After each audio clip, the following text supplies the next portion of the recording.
Good morning.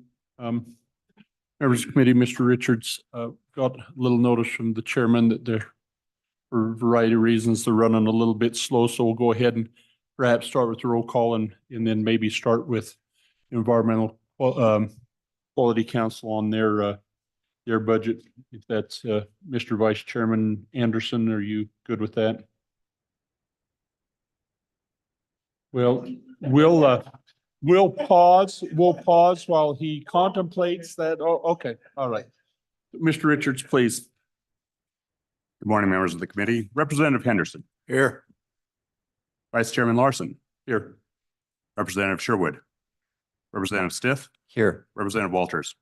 Representatives Juan and Sir Dave. Here. Co-Chairman Nicholas. Excuse. Vice Chairman Anderson. Here. Senator Guru. Here. Senator Kinski. Excuse. Senator Salazar. Madam Chairman Nethercott. Here. Madam Chairman, you have a quorum.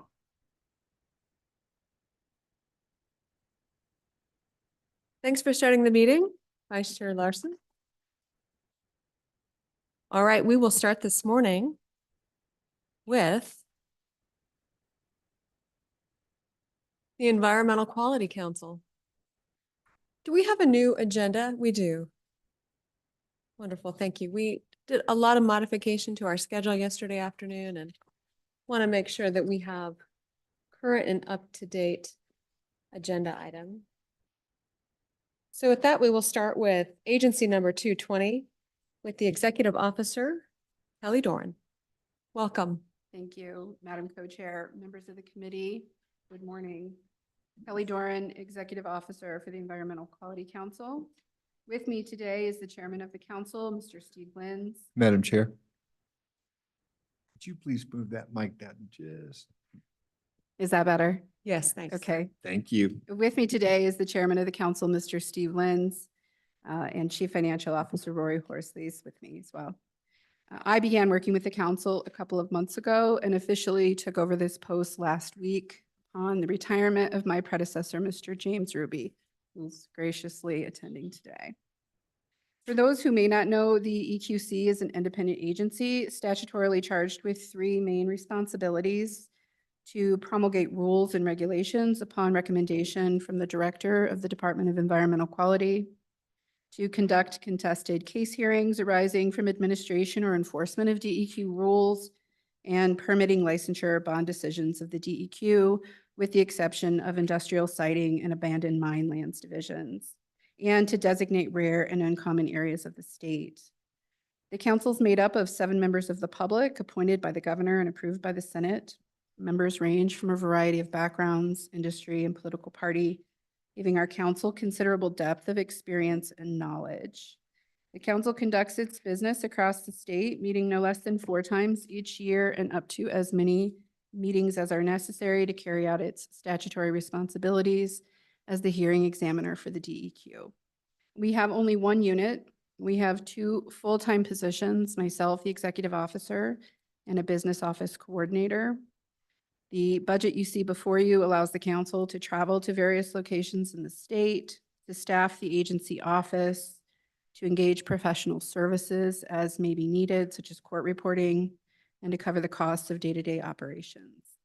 While it is difficult for us to know how many cases will come before the council in any given year, historically, the standard budget has been sufficient to meet these needs. I do want to point out an error in our submitted budget.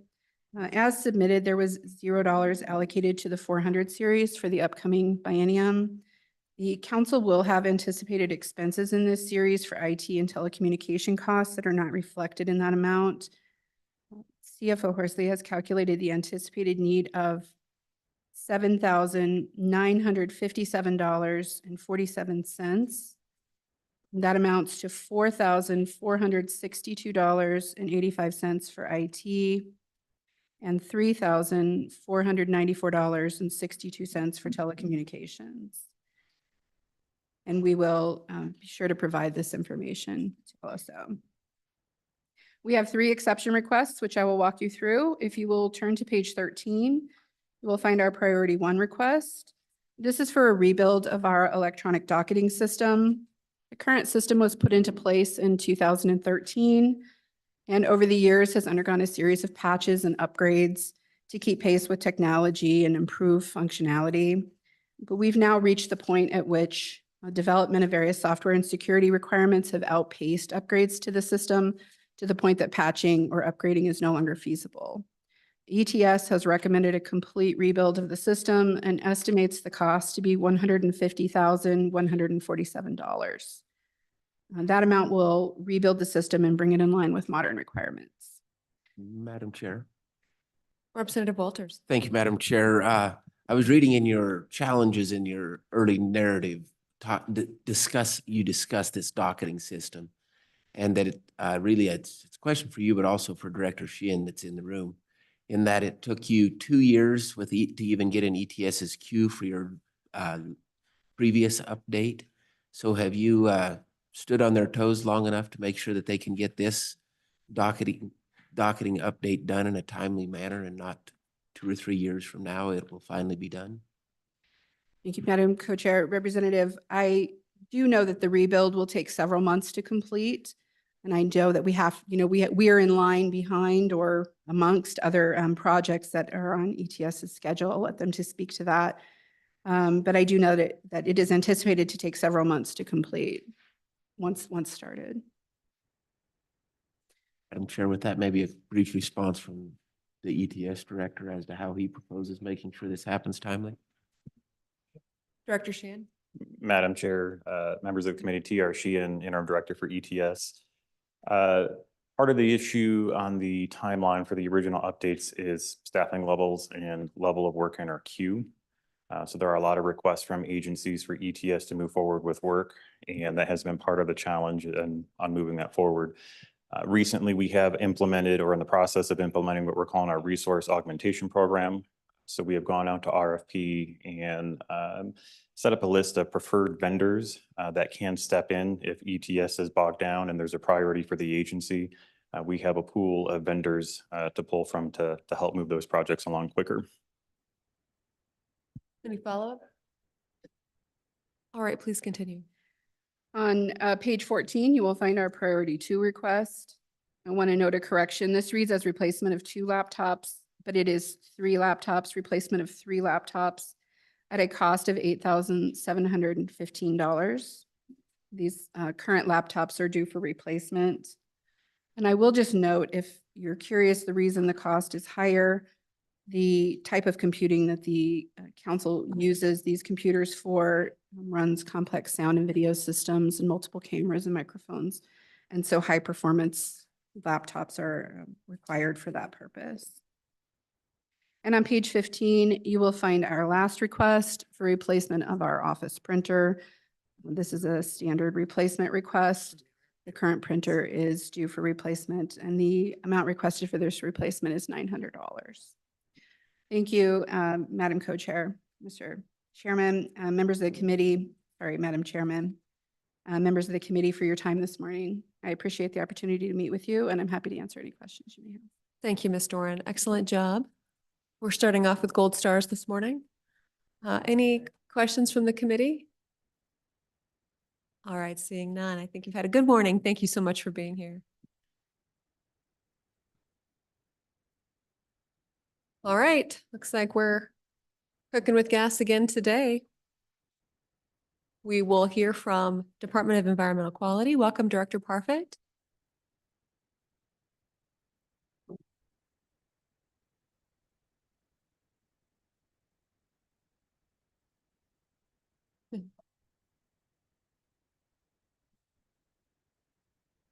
Good morning.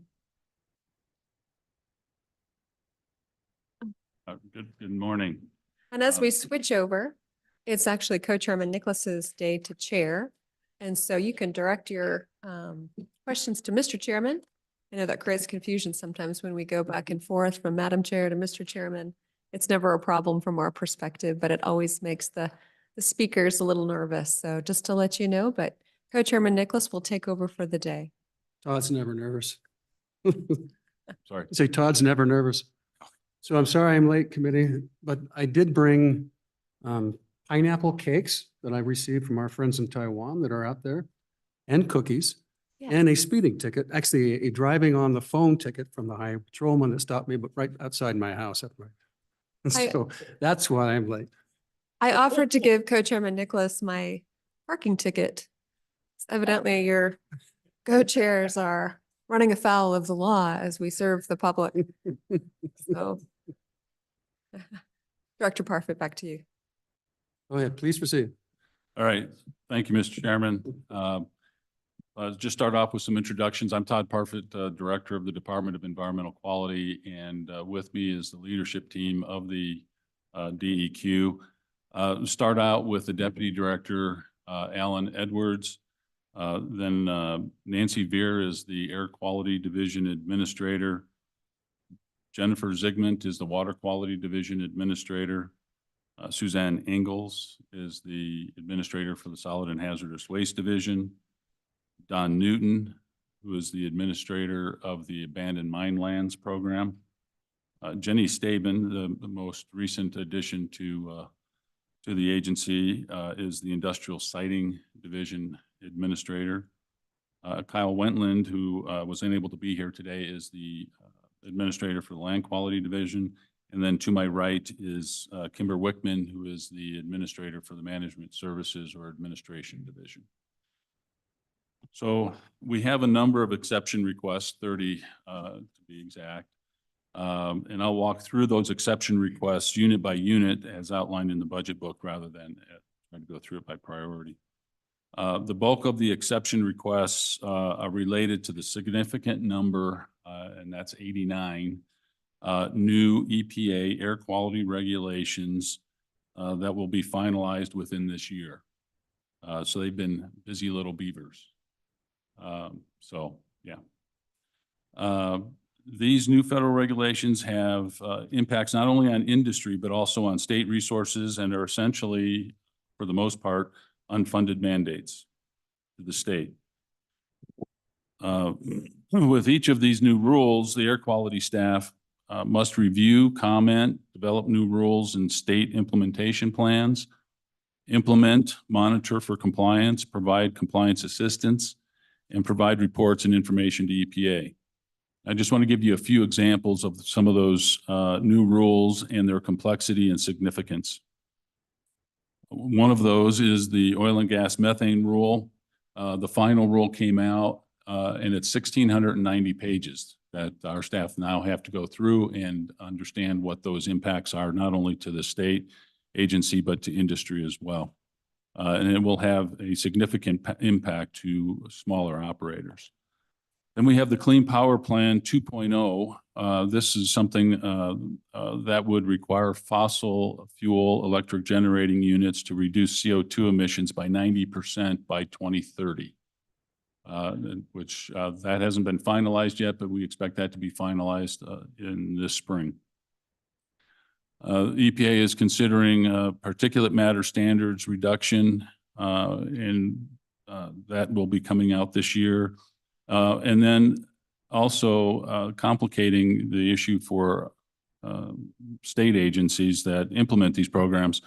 EPA reduced the DEQ time or the state time to develop existing source state implementation plans from 36 months to 18 months. So basically cut our time to do our work in half. At the same time, they increased EPA's time to review our state implementation plans from 4 months to 12 months. So these are just a few examples of the challenges that we're facing. In addition to the new rules, we're also spending time and resources on litigation with EPA and obtaining favorable results. The most notable and recent one was the ozone, what they call the Good Neighbor State Implementation Plan.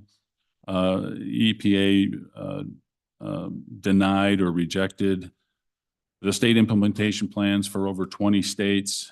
That's currently in litigation. We argued that they improperly used the model and needed to adjust the model. They did that. It demonstrated that we are, in fact, are not impacting Denver Denver's ability to maintain their ambient air quality standards. So that that worked out where EPA agreed. They've published in the Federal Register, and our state implementation plan is now approved, and we're no longer involved with that federal implementation process with EPA that the other states are. Todd, I'm just curious, probably maybe every other week when I'm driving back to and from Cheyenne, it's clear that when there's northerly winds, Cheyenne can almost gets a kind of a smog cape over the top of it. It's coming from the north or the south of us and coming up. I mean, so do we have the same type of an issue that going the other way? So, Mr. Chairman, we don't have an issue in terms of non-attainment. Right now, we don't have any non-attainment areas within the state.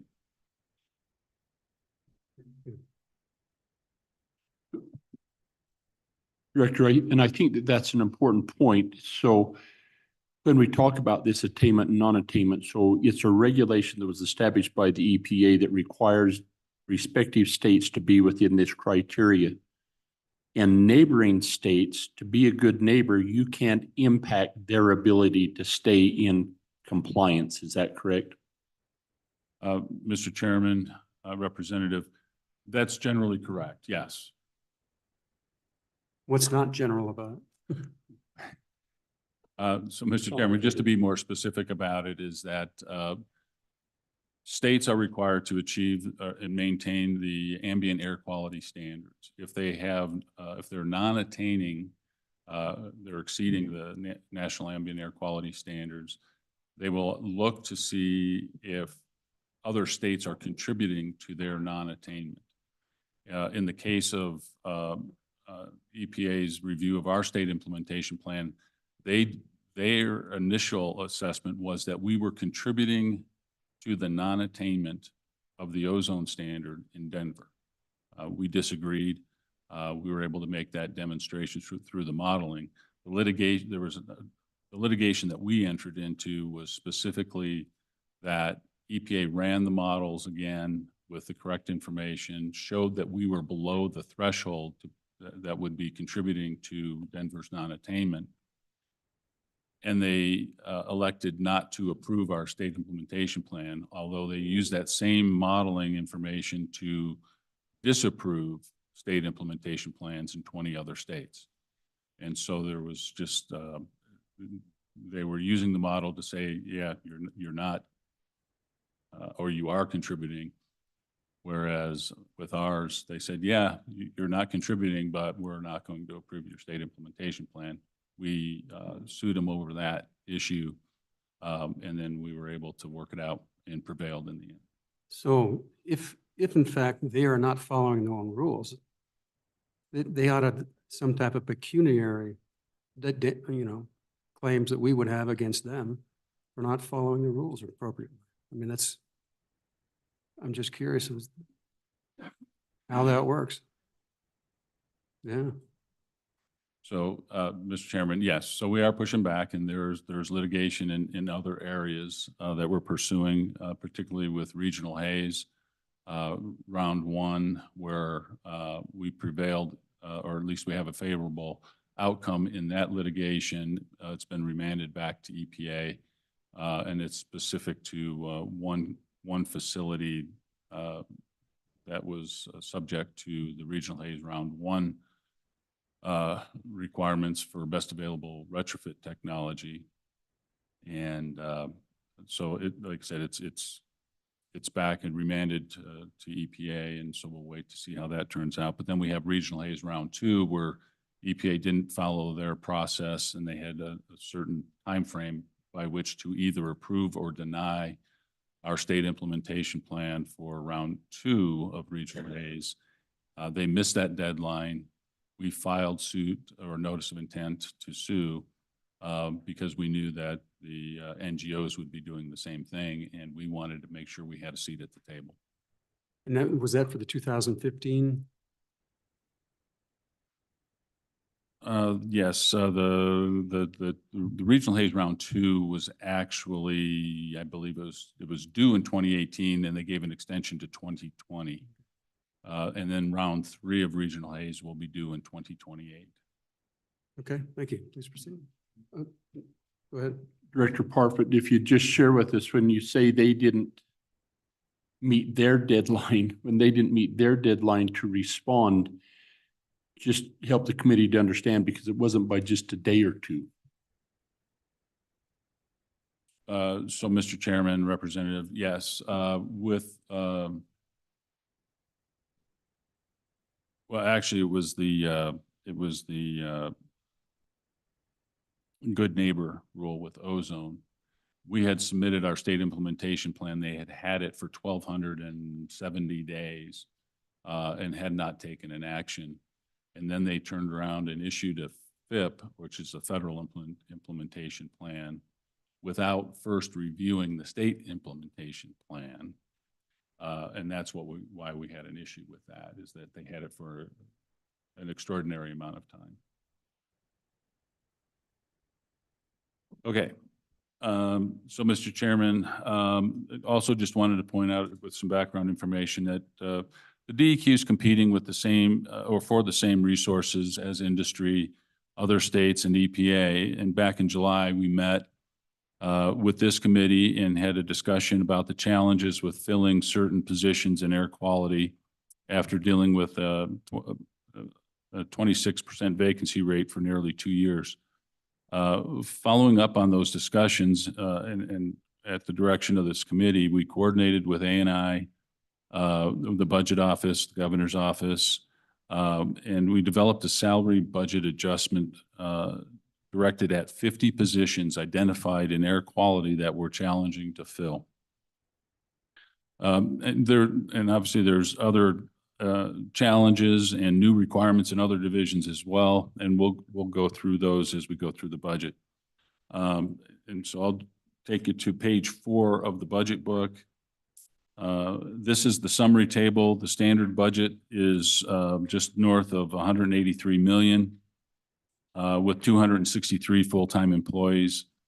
I would note that of the 183 million standard budget, 103 million of that is AML reclamation.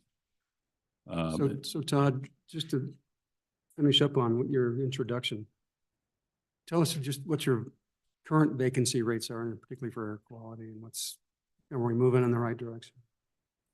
So, Mr. Chairman, and we'll get into that, but yes, we are moving in the right direction. We were at 26% vacancy rate, or 20 vacancies in the air quality division. We are now at, I think it's 13% vacancy with 10 vacancies in air quality. And what about other divisions? The last count for the agency is 20 vacancies. And so I don't know what the percentage is on that. That's less than 10%. Which is closer to normal. Closer to normal, yeah. And we are seeing some turnover, but we're not seeing the same issues in the other divisions as we've experienced with air quality. Now, there are a few positions that are challenging. The uranium recovery program has a couple of positions that are challenging to fill because there are a few of them, and there's a lot of competition across the country for that skill set. Okay, thank you. Go ahead, Representative. Kind of along that conversation, as you get in your budget today, we're gonna see some wage increases, and we're gonna see some new positions, and it again is really influenced by the increase in the EPA regulations. Do you have a feel, perhaps maybe what other states, Colorado, or so we're in Region 8 and they're in Denver, they're having to adjust as well to do this? What type of, how are those agencies, what's the volume that they're looking at that would be in competition with the positions that you're trying to fill? Yes, thank you for the question, Mr. Chairman, Representatives. Colorado's a good example. In the last year, they added 120 new positions just in air quality. Now, that's partly because of the new regulations. It's also partly because of the non-attainment issues that they're dealing with. And as you have non-attainment areas, they lower the threshold for what is considered a major facility or major emissions. And so your permitting universe expands. And that's part of what they're dealing with.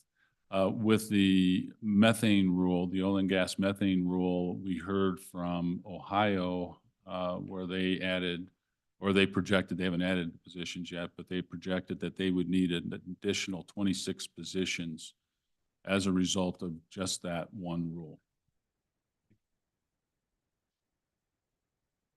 Okay, so I'm back to page 4, this on the budget summary table. Just pointing out that the exception request was for 11.3 million, or is for 11.3 million, including 14 FTE. The governor's recommendation is for 9.6 million and 9 FTE. And I'll take you to page 12 of the budget book. And I'm not going to spend a lot of time on this. I just wanted to point out that there are 30 exception requests. This is by priority, the list of exception requests, the summary table of the priorities. Would just point out that of the 30 exception requests, 12 are in air quality and 8 are in water. So the bulk of it's in air quality and water quality. Not that the others aren't significant.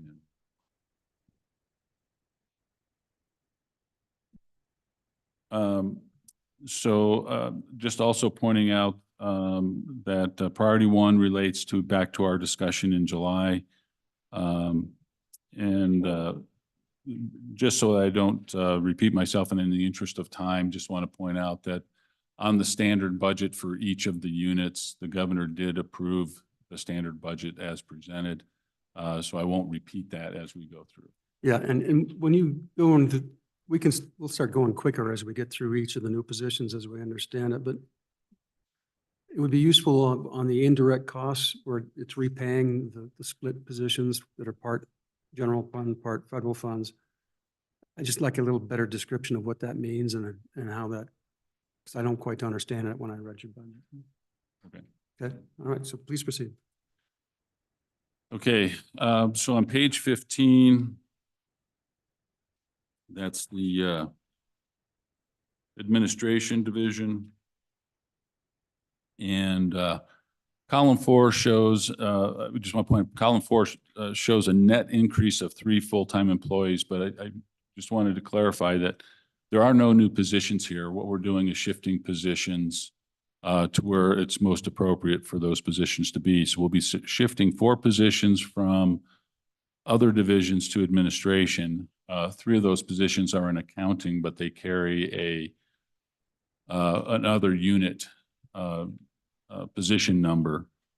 So 3 accounting and 1 bonding. And then we'll also shift 1 position from admin to water quality, which is our spill and emergency response person or position. And I'll talk about that when we get to each one of those exception requests.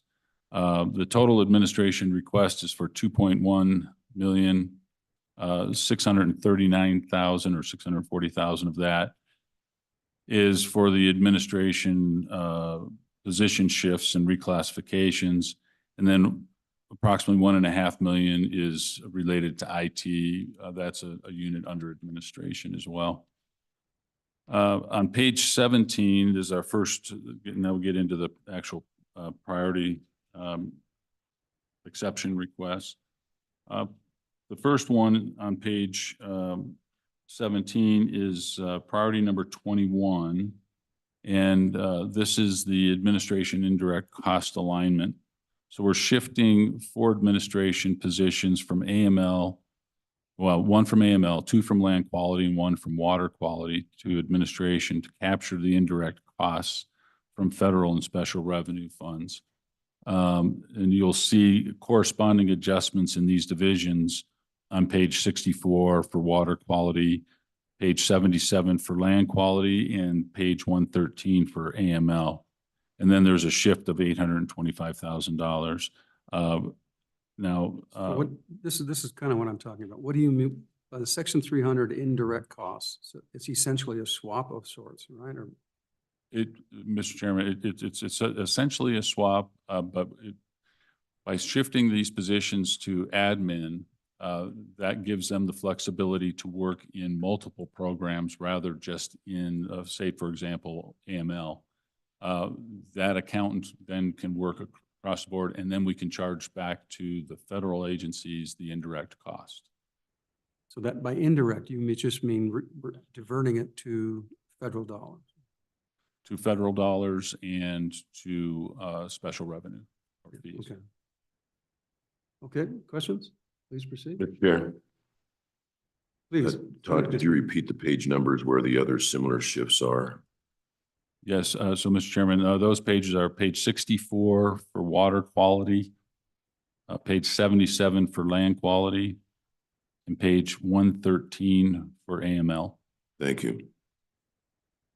So the governor recommends approval of this ongoing exception request as submitted. Also on page 17, we have the start of the administration accounting reclassifications. So we have 3 accounting positions that are managing new workflows and technology and dealing with more complex accounting systems. And their work is generally becoming more complex that we believe is at the level of a senior accountant. And now I will point out too that unlike the situation in air quality where when we get into that, we made some changes that took effect in September. We didn't do that with these positions. These are a little bit different. We're requesting the funding for the reclassifications first, and then we'll go to A&I and make the request for the reclassification. And should they agree that that's appropriate, that those should be appropriately reclassified, then we would have the funding for that. Because one of the things they're going to ask us is, where's the funding coming from for reclassification? So it's the chicken and the egg kind of process. And I'm not sure if you're the chicken or the egg, but it's the funding piece first. And then we would go to A&I. Now the total cost would be $77,000 to the general fund. The governor recommends approval of this ongoing exception on the condition that HRD approves the reclassification for those positions. So I'm the chicken, Lloyd's the egg.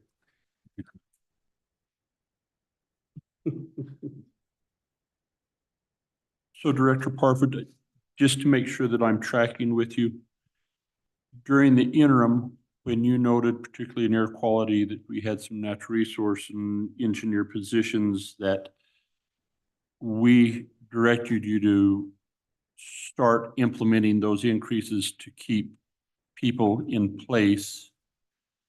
That process stopped and those adjustments to those took place per our direction. But in the normal process, which these 2 accountants positions fall into, we would approve them through the standard budget before you implement a change in their compensation. And so we'll see this through your budget, where particularly in air quality, where some of those have already taken place and then we move it ongoing.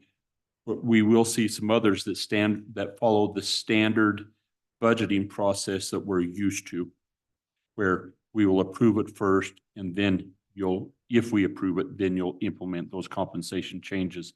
Am I tracking? Mr. Chairman, Representative, you're tracking right on. Thank you. Okay, let's see. Okay, so the next exception request is on page 18.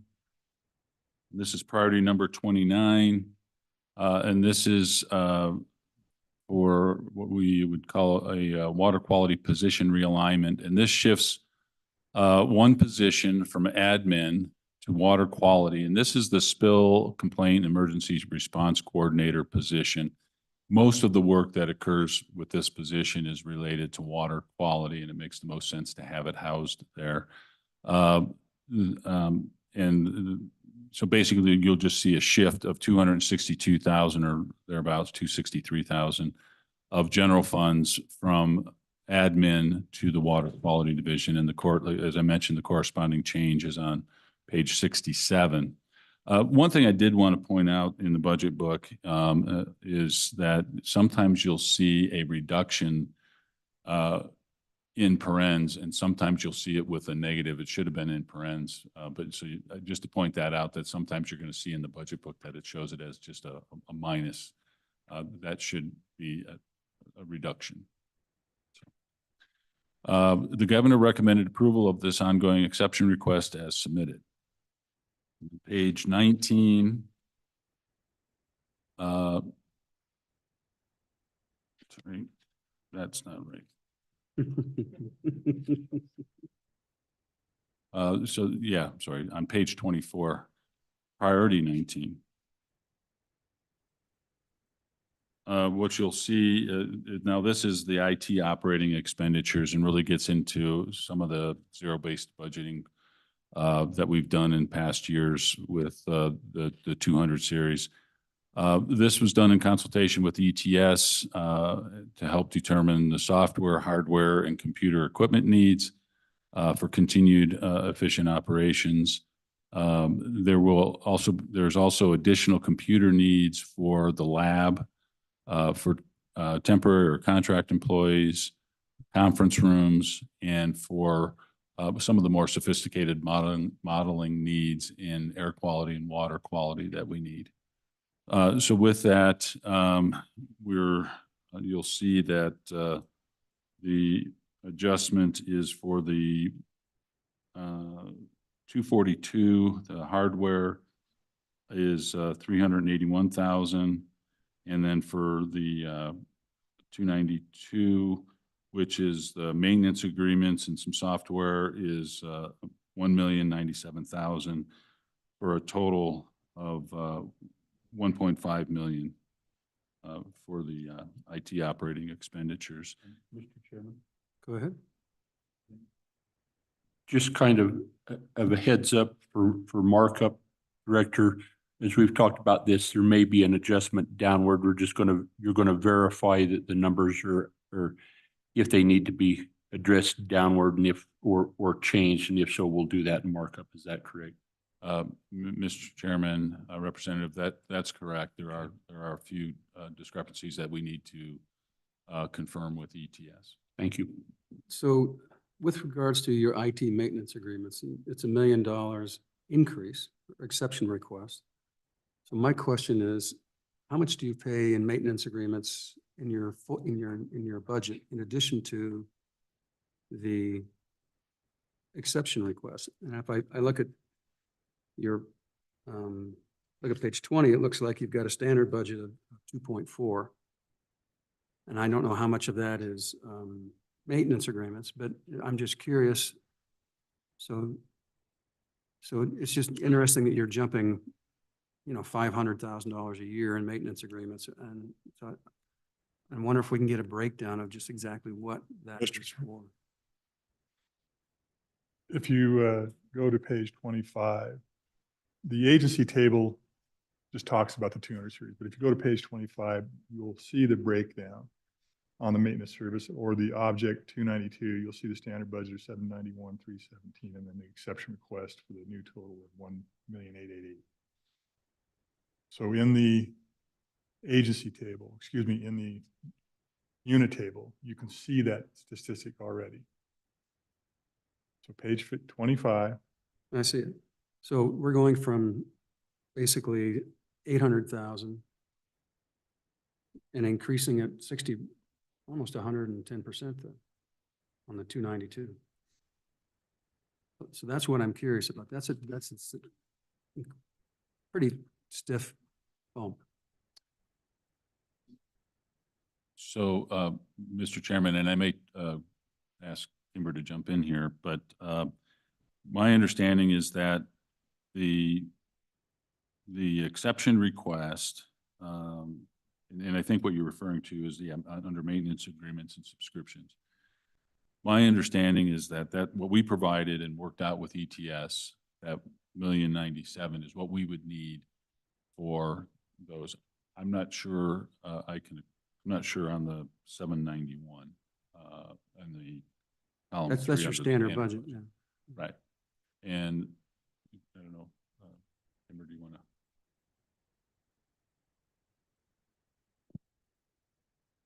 Mr. Chairman, Director Parfit is correct that what we work out with ETS on what we need to maintain our maintenance agreements and software and all that is the 1,097,342. There has been a discrepancy in past years of whether that gets zeroed out or not. In this particular year, it did not. But what our need is that 1,097,342. And so that's, when you said zero-based budget, that kind of rang a bell to me. Because that suggests that we don't know what your full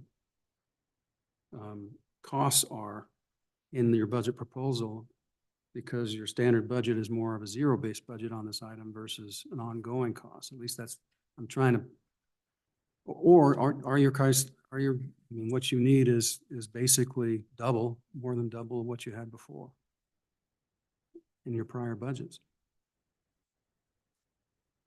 So, Mr. Chairman, the way I understand it is that the 240 and the 242 series are zeroed out. And then there's been some, maybe, I don't know if it's inconsistency or. In terms of one-time expenses. Right. Yeah. Yeah.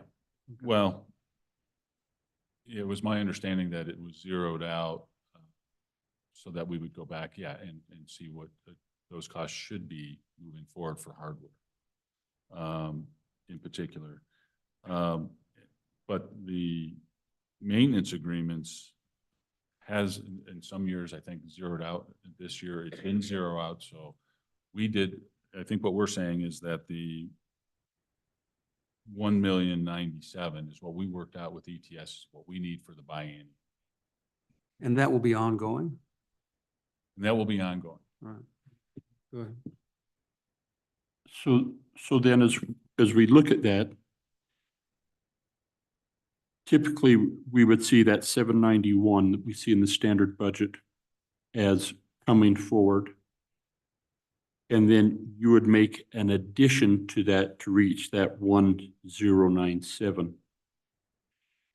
And so is it fair to, but we added the 1,097 plus the 791, so we have both of them, but is it fair to say that we could correct that and bring that down to the 1,097?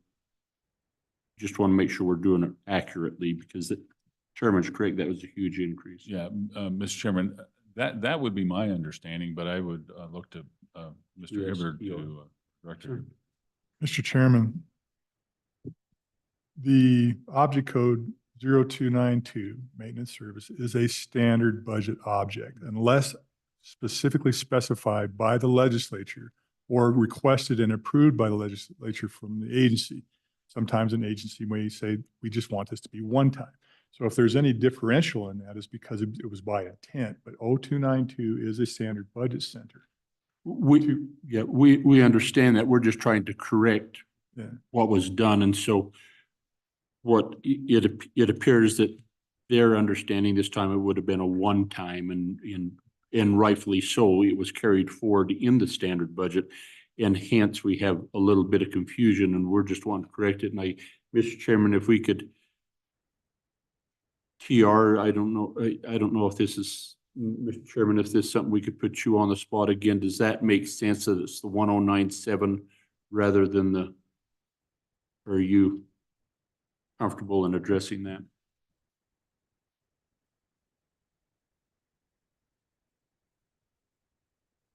We just want to get it right. Mr. Chairman, Representative Larson, I probably want to do a little bit of homework. I was going through the requests just to double check everything. I think this is a comment that Director Hibbert and I have made in the past, where 292 does get a little, when it's standard budget, we lose some visibility. As Representative Larson would say, it's wonky. Mr. Chairman, wonky is a good term. So the director and I have had conversation. We've gone through, there are some new licensing asks that I think make up the bulk of that. That has been some historical licensing costs also that I think are also in this exception request. So we see a little bit of old and new in this request. I'm probably comfortable with the assessment of the dollar figure we're talking about, but I'd want to double check and just make sure we don't shortchange them. Yeah, and so it would, and overall, it'd be useful for us to know how much you're spending on maintenance agreements, both stand on a statutory budget and with your exception request. So that way we understand it better. Okay, all right, please proceed. Thanks. So, Mr. Chairman, that takes us to page 26. And then we shift to air quality. And this is the summary table for air quality. And you'll see in column 4, the exception request was for 6.5 million and 7 FTE. The governor's recommendation is to reduce that by 826,000 and 2 FTE. And we'll talk about those as we go through it. So the first priority on page 31 is priority 1, the air quality salary budget adjustment. And as I mentioned, this dealt with 50 difficult to fill positions, and we had the 26% vacancy rate for about 2 years. And these were, when we analyzed this, we found that the difficult positions to fill were the environmental natural resource and environmental engineer positions, 8s, 9s, and 10s. And as I mentioned, you know, we're in competition with EPA, having a Denver office, industry and other states, in particular, I think Colorado, and to some extent, Utah. But oftentimes with these positions, we would find that we would have no applications, or if we did have applications, they wouldn't be qualified applicants, or if we made the offer, they would decline the offer because of the salary amount. So we developed a compensation plan. Again, and this was implemented on September 1st. And since that time, as I mentioned, we've gone from a 20% vacancy rate in air quality, or 26% vacancy rate in air quality, to 13%. So basically cut it in half. Of those 50 positions, if you just looked at those 50 positions, we had 16 vacancies on September 1. Right now we have 9. So we went from 32% vacancy rate to 18% for those 50 positions. So, Todd, just give us a perspective. Roughly, with this change that you implemented on September 1st, numerically, what type of a pay increase is that for an individual? Is it 5,000 a year? Is it 10,000 a year? Mr. Chairman, it varies based on the position, but yes, it's going to be anywhere from $1,000 a year to, in some cases, I'm just trying to do the math in my head. But it could be up to $4,000 a year. And that brings us up to at least 90 of MMP? So, Mr. Chairman, so let me walk you through what the process that we put together. So the first thing we did was we looked at the min for the position and the mid and looked at what that difference was. And in using that, we divided it into 6 equal parts. And so you have these 6 buckets worth 1/6 of the delta. And then we moved and those 6 buckets were, so 0 to 5 years of experience, so basically 5-year increments up to 30 years. And we moved the filled positions that we had in those position categories, the ENRs and the ENEGs. Then we moved the existing filled positions or staff to their corresponding pay bucket based on their relevant experience. And that was to help with retention. And we know that made a difference because we had a few folks that had said that they had other plans and changed those plans based on these changes. The next thing we did is we brought in the new hires at the corresponding range based on relevant experience. And then as an employee moves from the years of experience, it's kind of like a step process. So if you go from 5 years experience to 6 years experience, we're moving them, we're making that pay adjustment for the next bucket. And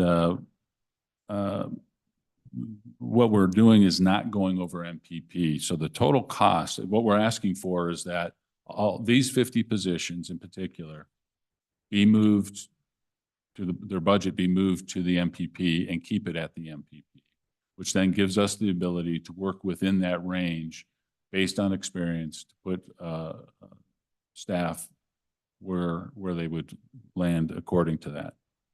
So and we're paying for that right now. So from September 1 to June, end of June of 2024, the way we pay for this salary adjustment is through the vacancies that we have, the vacancy savings. After June 30, 2024, that's where we're looking to make that part of the standard budget, where it would be at the MPP, and then we would hire in as appropriate based on experience. Some of the other things that we're doing, or another thing that we're doing, is that in the instance where we post a position and we don't get any applicants or don't get any qualified applicants, then we're also offering the $2,000 signing bonus in those instances.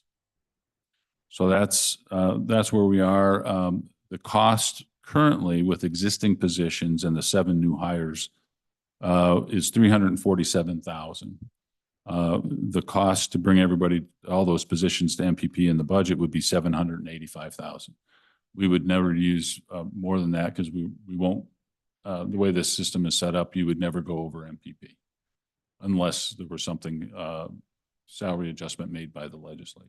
And your signing bonuses comes from where? The signing bonus would come from the vacancy savings as well. Any questions on that? So going back to page 30, I'm just curious about your air emissions fees and the diminishing balance of those funds.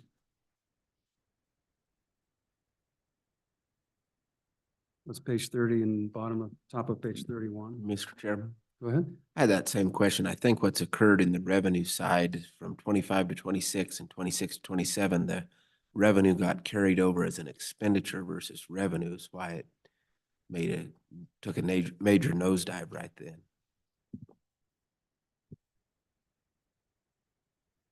Well, and I'm reading the language, it says, just because emissions are going down and the size of the emissions are going down, we're going to have less emissions because there's less pollutants.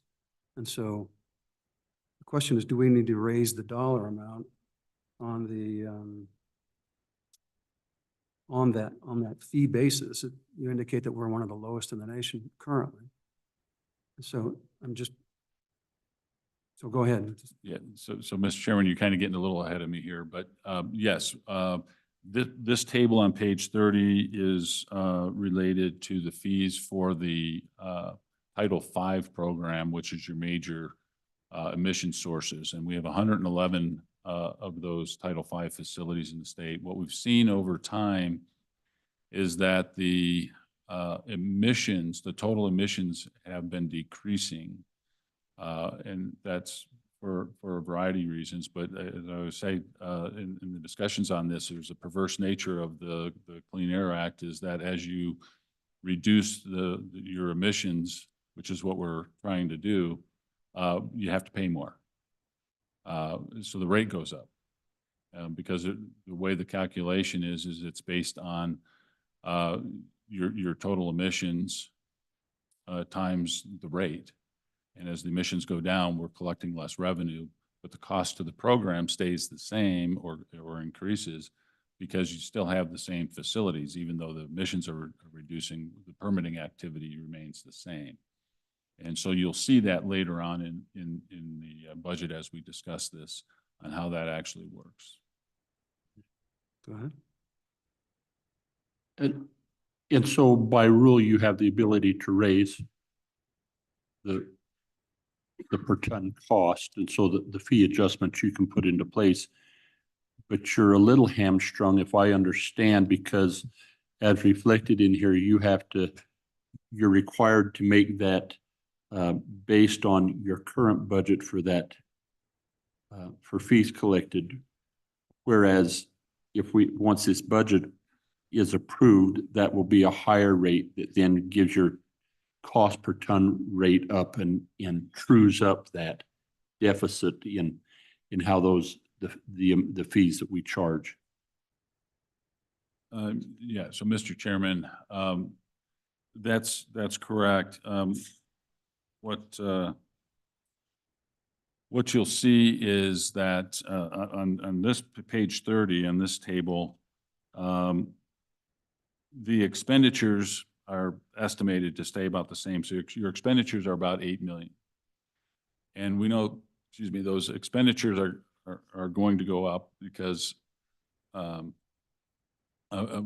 you'll see this in another exception request, that to collect the indirect cost rate, we'll be adding some funds to that. So that's another $1 million. If we add another position, you have to factor that into the cost as well. So the expenditures are going to be, just assuming they're at 8 million, the revenues continue to decline. And that is right. And that's what we are seeing is that the revenues will continue to decline.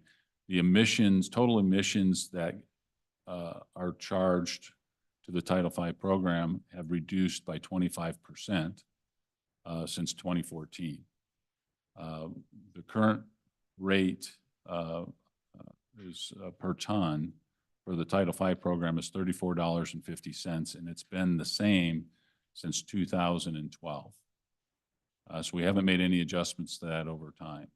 But what we're seeing now is in order to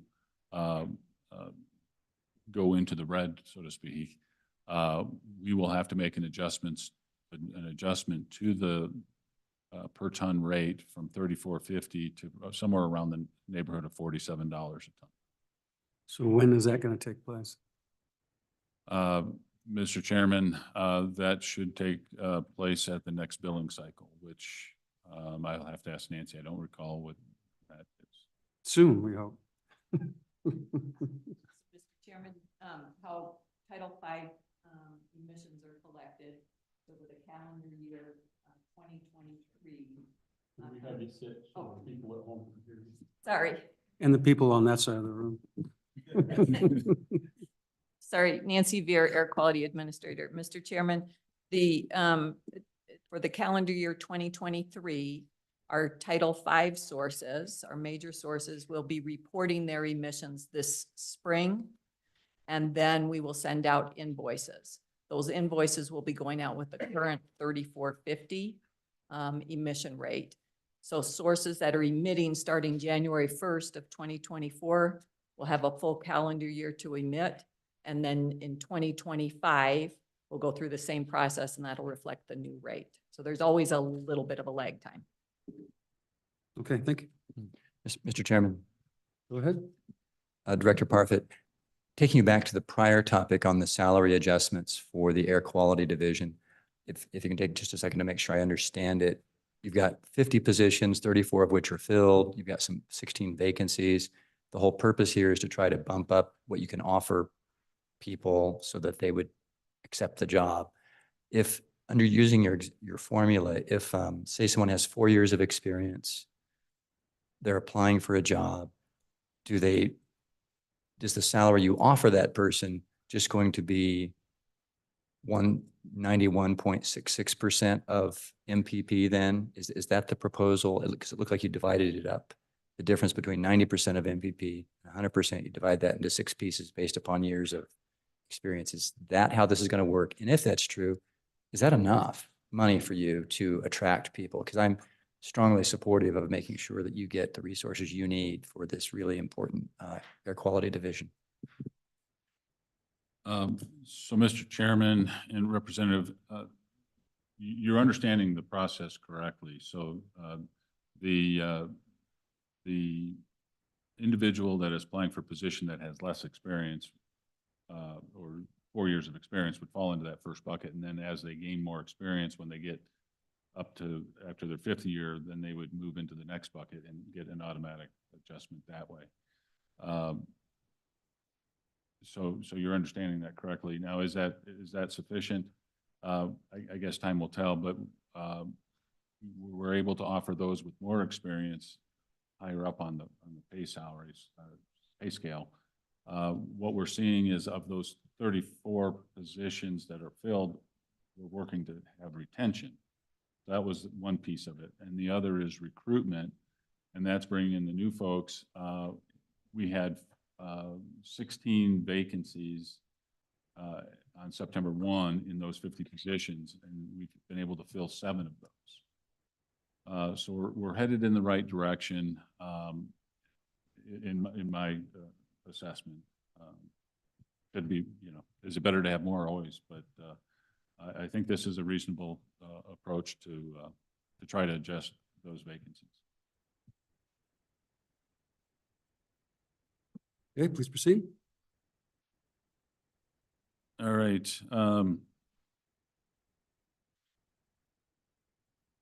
So, Mr. Chairman, and just to wrap that up, it's so the request again is for $785,000, and that would budget those 50 positions at the MPP or the midpoint.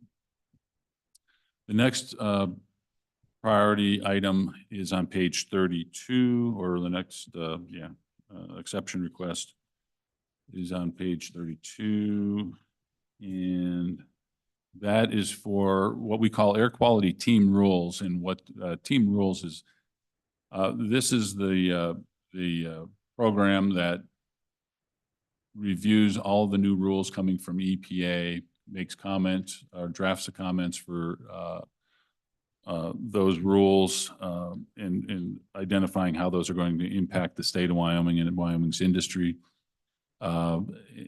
And does the state implementation plans. So the bulk of the work, or a lot of the work associated with the number of new rules coming out, which was 89 in the next year from EPA, this position request is for the program manager and creating a program manager position.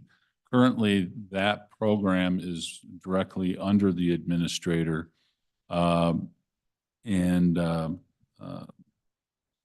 so we were looking to create a separate track or separate program with a program manager for that. A few examples that I mentioned on the new rules with the ozone transport, good neighbor rule, regional haze, the clean power plan, and others. The current program lead, like as I mentioned, reports to the air quality administrator. Due to the significance of this program and the team, particularly in recent years, we considered adding a new program manager position. This is one where the governor recommends denial of the exception request. And I support the governor's recommendation. And what we plan to do is to reorganize the program. We have a resource management program where we would put this team rules group underneath that existing manager position. So that would add five positions essentially to the resource management program. The governor also recommends approval of ENNR 10 position, a natural resource 10 position, into that program and that's in the next exception request. That's priority number 3 on page 33.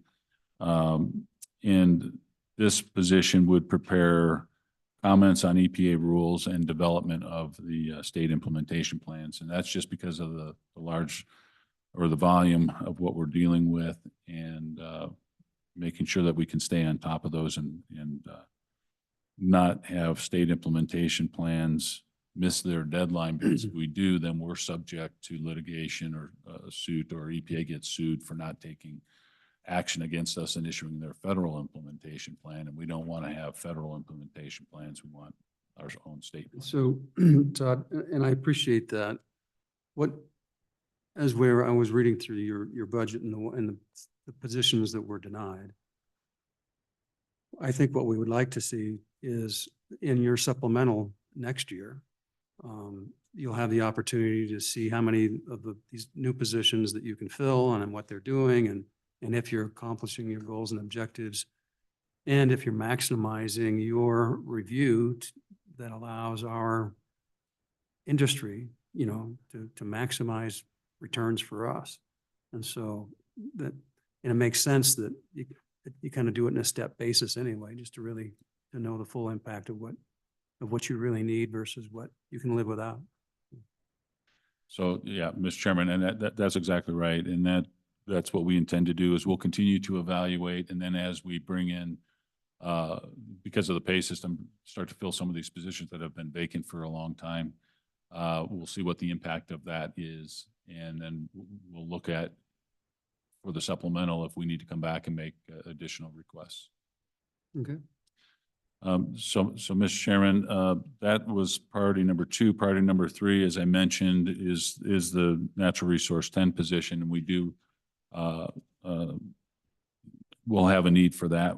Certainly have a need for that one currently. And the governor recommends approval of priority number 3 with this ongoing exception request is submitted. So that takes us to page 34, priority number 4, which is an air quality Title V natural resource 10 position. And this is necessary due to the number of new rules and the complexity of those rules. And we're going to see an increase, we think, as a result of these rules, an increase in Title V permitting activity, because these facilities, and again, the Title V facilities, if I didn't mention it, these are our major facilities with emissions above a certain threshold. But this position would provide technical expertise to support existing source plan development, things like the Clean Power Plan 2.0. And this would ensure that we issue timely permits and don't create a backlog and subject regulated entities and DEQ to potential litigation. There are 111 of these Title V facilities today, and the governor recommends approval of this ongoing exception request. Please. Director Parfit, would you just give us a couple examples of a Title V of a major facility with emissions? Yes. So, Mr. Chairman, certainly you have the largest facilities would be your electric generating units. You would also have refineries, trona plants, and some of your larger oil and gas processing facilities. So, Mr. Chair, on follow-up, so making sure that we've got these permits accomplished accurately and in a timely manner helps those industries across the state stay in compliance and be able to function. Mr. Chairman, that's correct. Okay, go ahead. Okay, so Mr. Chairman, that takes us to page 35, priority number 5. And this is for an air quality compliance assistant supervisor. This position would provide assistance to the program manager in establishing policy and planning in coordination with EPA for the program. It ensures air quality throughout the state meets the national ambient air quality standards. And by doing so, we ensure that we don't have additional requirements that would be imposed upon industry. EPA's new rules will impose additional requirements on Wyoming businesses, and things will become more complicated and complex. Those same conditions or additional conditions would apply to the state agency as well. So this position would provide that compliance assistance and help coordinate inspection activities as well. This program oversees compliance for over 25,000 facilities.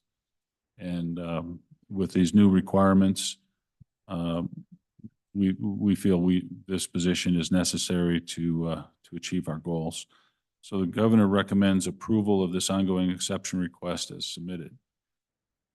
Page 36 is priority number 6, air quality compliance assistance environmental audit.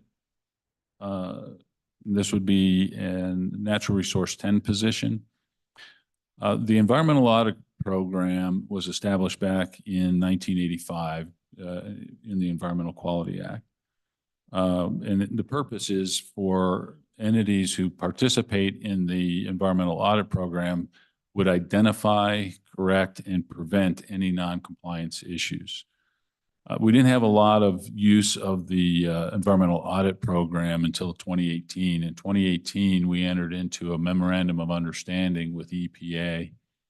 And what that did was it gave some assurance to entities that utilize the environmental audit program that EPA wouldn't then come back in and overfile on the state and issue penalties to that entity.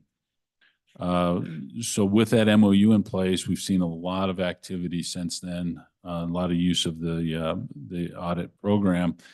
To date, we have 6,374 facilities that have utilized the environmental audit system. That's 25% of all facilities, mostly in the oil and gas arena. And that's had growing interests since 2018. In the last 2 years, we had 3,400 facilities, or 13% of all facilities, utilize the environmental audit program. And as operator interest in the program grows, we'll need to have staff to support and validate the audits. The benefit is improved compliance and reduced emissions, and assistance in maintaining our national ambient air quality standards. Now, the so what of that from an environmental standpoint is that the combined reduction of pollutants, particularly nitrogen oxides and volatile organic compounds, which are the precursors to ozone development, we have reduced 4,000 tons of nitrogen oxides and VOCs, which is significant. So the governor recommends approval of this ongoing exception request. Mr. Chairman, Go ahead. just a question about the purpose of this. So Director Parfit, it sounds like you've got a self-audit program, and this position is sort of there to make sure that they're actually self-auditing the way they should, as opposed to just giving themselves an A on the exam. So, Mr. Chairman, Representative, yes. So as we implement the program, companies do their environmental audits. We have to review those to ensure that they're following the requirements of the environmental audit process and making the corrections to any non-compliance issues that they identify, and also reviewing the plans for ensuring that they won't have the future non-compliance issues for the same reasons. So, which kind of reminds me, I can't remember the ultimate outcome. Todd, we had a proposal to add a kind of like an ombudsman to your office last year, who was just going to essentially help industry work with you. And so what's the status of that? So, Mr. Chairman, through that discussion and process, we hired the deputy director position, Alan Edwards. And then principally what we do there is, as we have new industries that are interested in coming into the state, we work with them to identify all of the environmental requirements that they would need to meet throughout the agency, and then introduce them to those programs, and so that they have an understanding of what they need to put together in terms of their environmental permitting packages. And so also, and we'll talk about this here in a little bit, as we look at the what's called Kaizen events, which are lean management, process efficiency programs.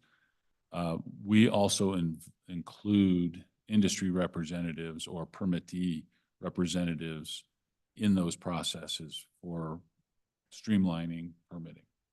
So how does that address one of our underlying concerns is that, because what we hear from industry is that leadership is great, but when you get the trickle down, you've got a cog in the wheel someplace that you can't get around it. And the only way to get around it is to talk to someone else or to bring it to your attention or to Alan's attention.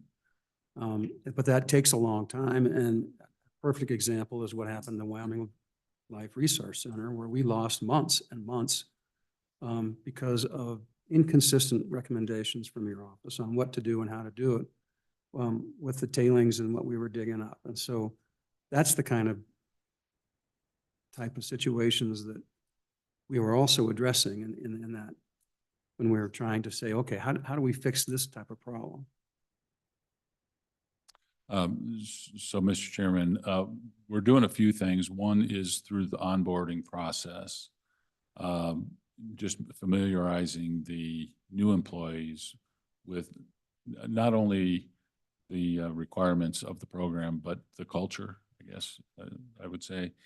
And we have made the deputy director available to have discussions in all the divisions as those particular issues might come up.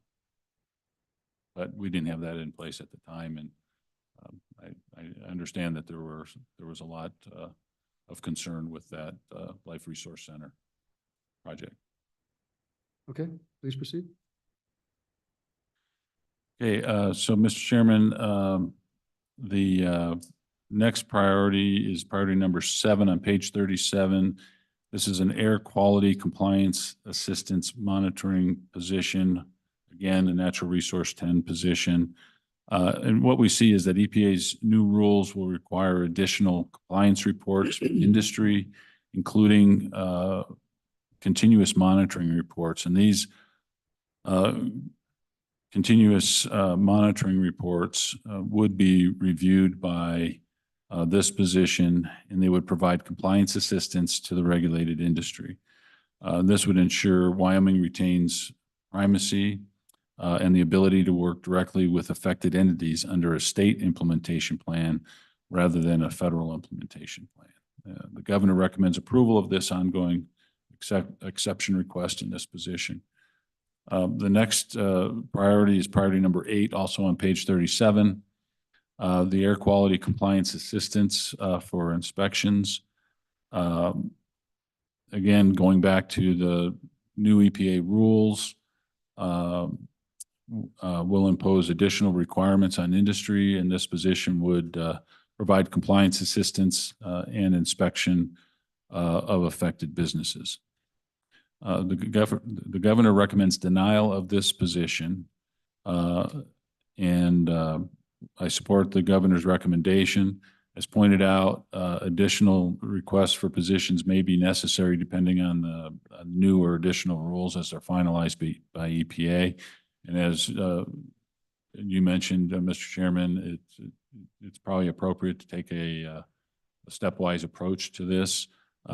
We would come back after assessment. If we feel that we need additional positions, we'd come back to at the supplemental. Go ahead. Mr. Chairman, and I just want to make sure I was a little sidetracked. We're talking about your priority number 8. Mr. Chairman, it's priority number 8 on page 37. And so my question, and a little concern that I have is with these additional air quality rules, I think across the state you have industry that, large industries that have capacity, internal capacity to adjust quicker. But I think that you get down to smaller industries that may not have that expertise.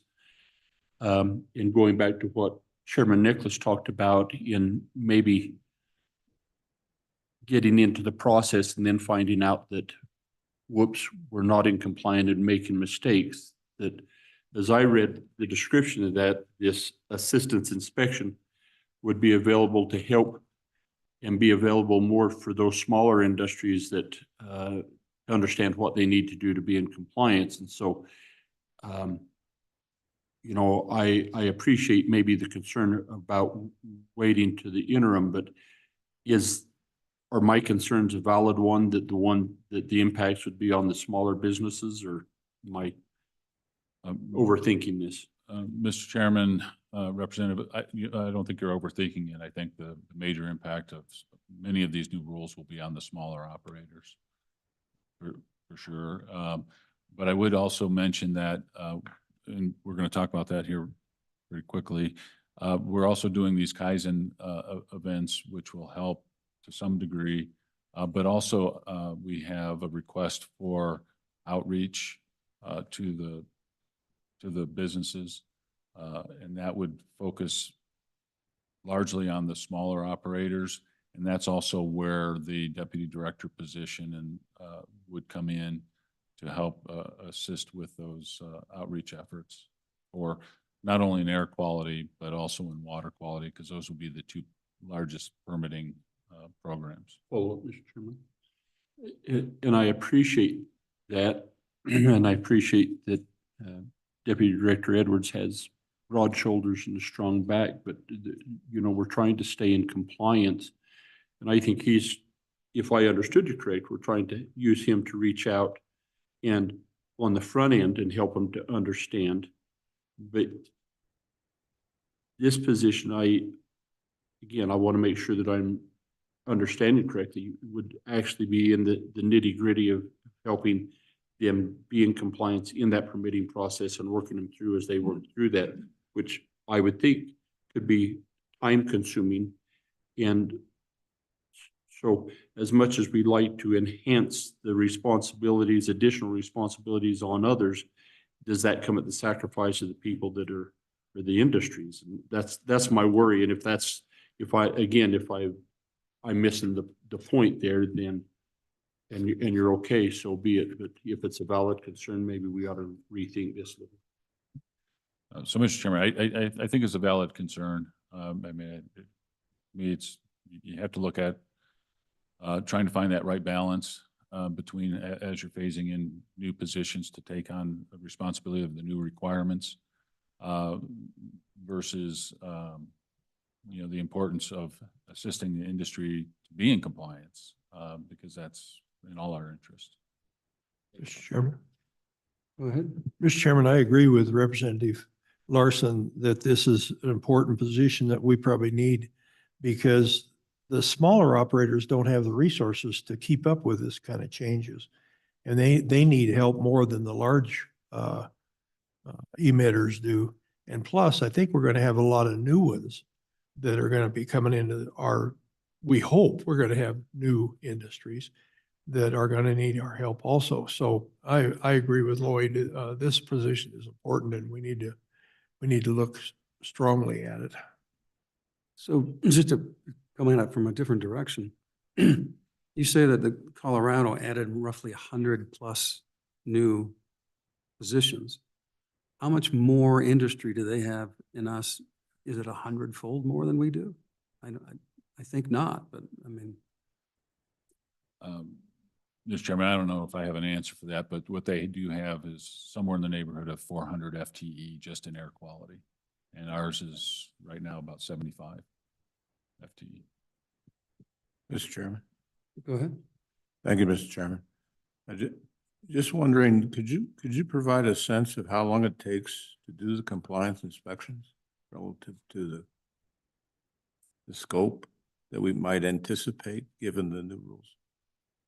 So, Mr. Chairman, Representative, if I understand the question is, you know, how long does it take to do a typical inspection? We'll do multiple inspections in a day. You know, an inspector can go out and visit multiple sites in a day, particularly in the oil and gas industry. So I'm not sure I understand where you're going with the question. Mr. Chairman, if I might clarify, then what I'm suggesting is in Wyoming, we're pretty spread out.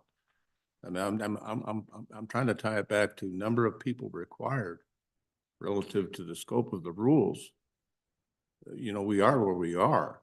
And so then what does that look like in terms of, you know, I would, from my pedestrian view, I think it would be better to be one or two over rather than one or two under, given the things highlighted in the last few minutes. Thanks.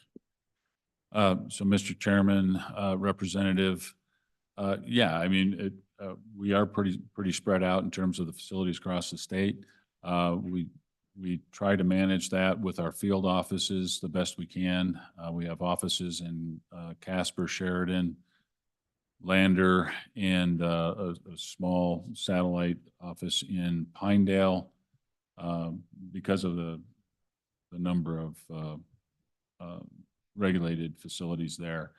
But you're right, there's a lot of windshield time involved with doing these inspections, and which is why we try to get as much done in one trip as we can and not just do single facility inspections. Okay, please proceed.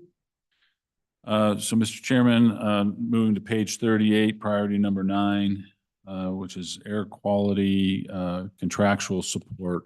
This is broken up into two parts. The request is for 1.2 million in contractual support. It would be one-time general funds. And this covers, the big one is it covers exceptional events.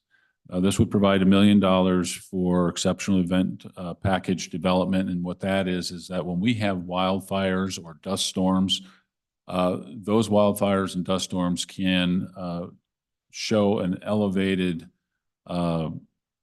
reading on an ambient air quality monitor.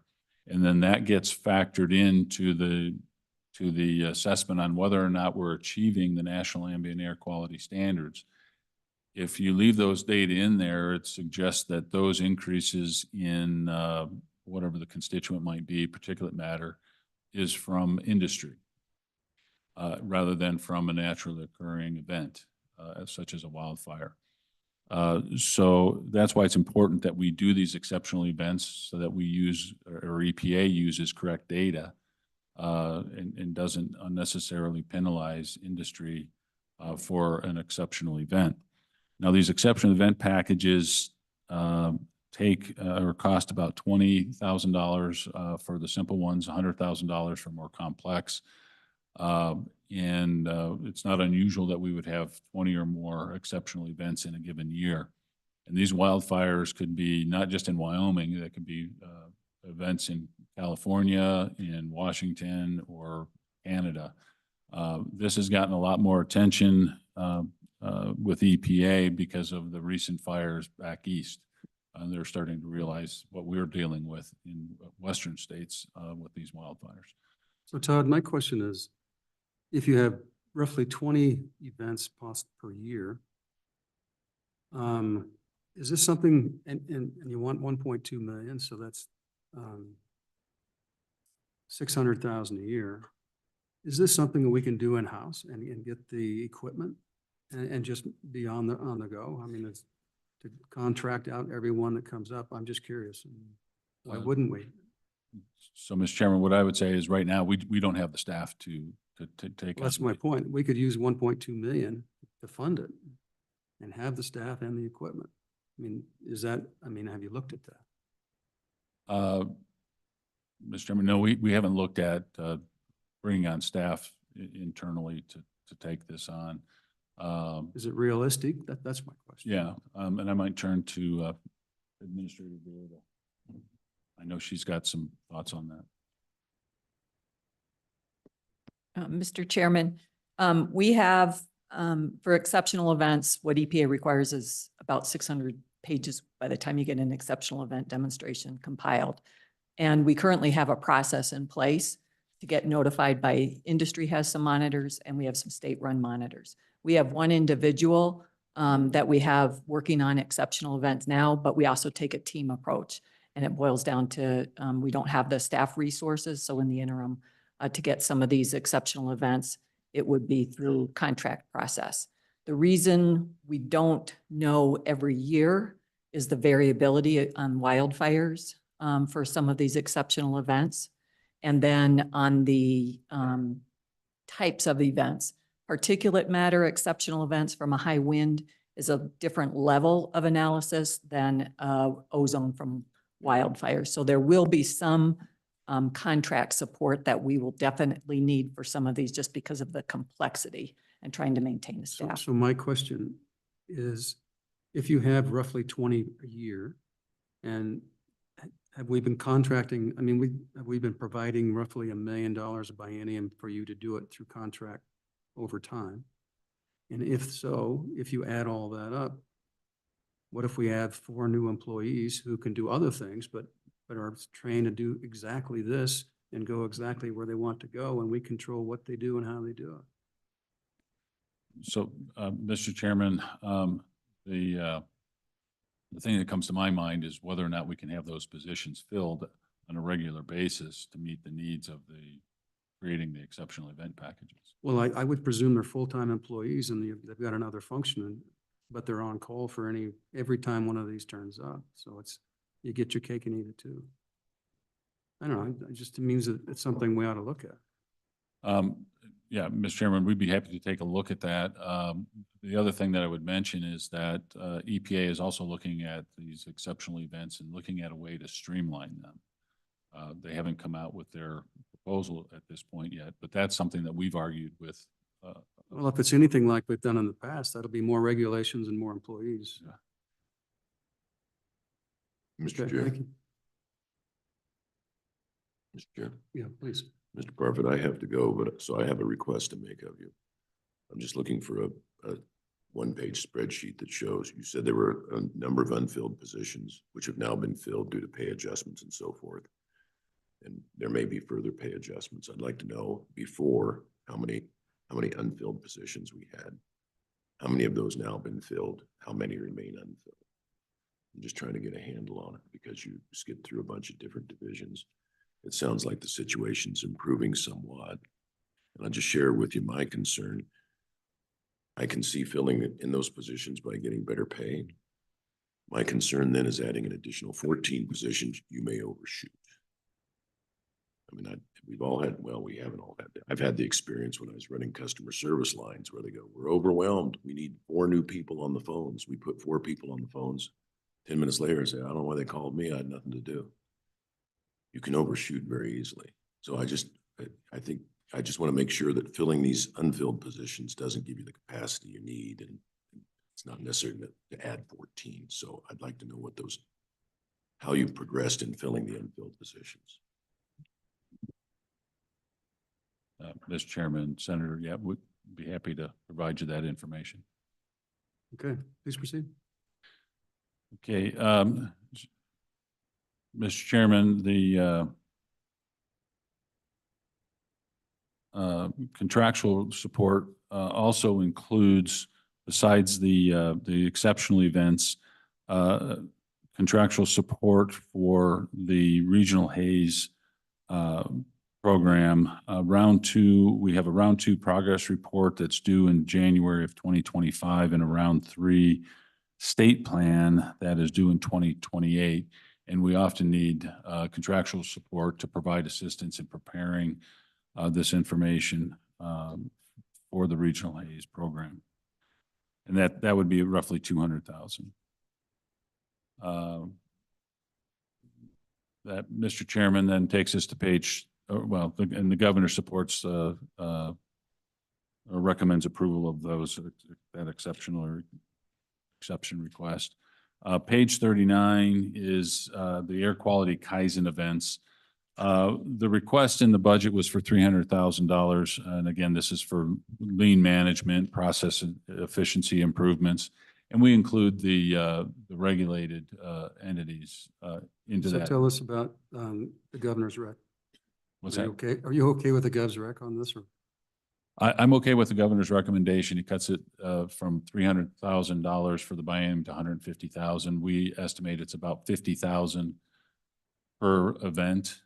And we think it's reasonable that we can probably realistically get 3 done in a biennium. 6 would be a real push to do that many. So we support the governor's recommendation. So by the way, that reminds me of another question I have. In all the new positions that you've asked for, if you go down to your 906 level, you've got $25,000 for environmental services for each position. What does that represent? I'm sorry, Mr. Chairman, could you repeat the question because I wasn't following?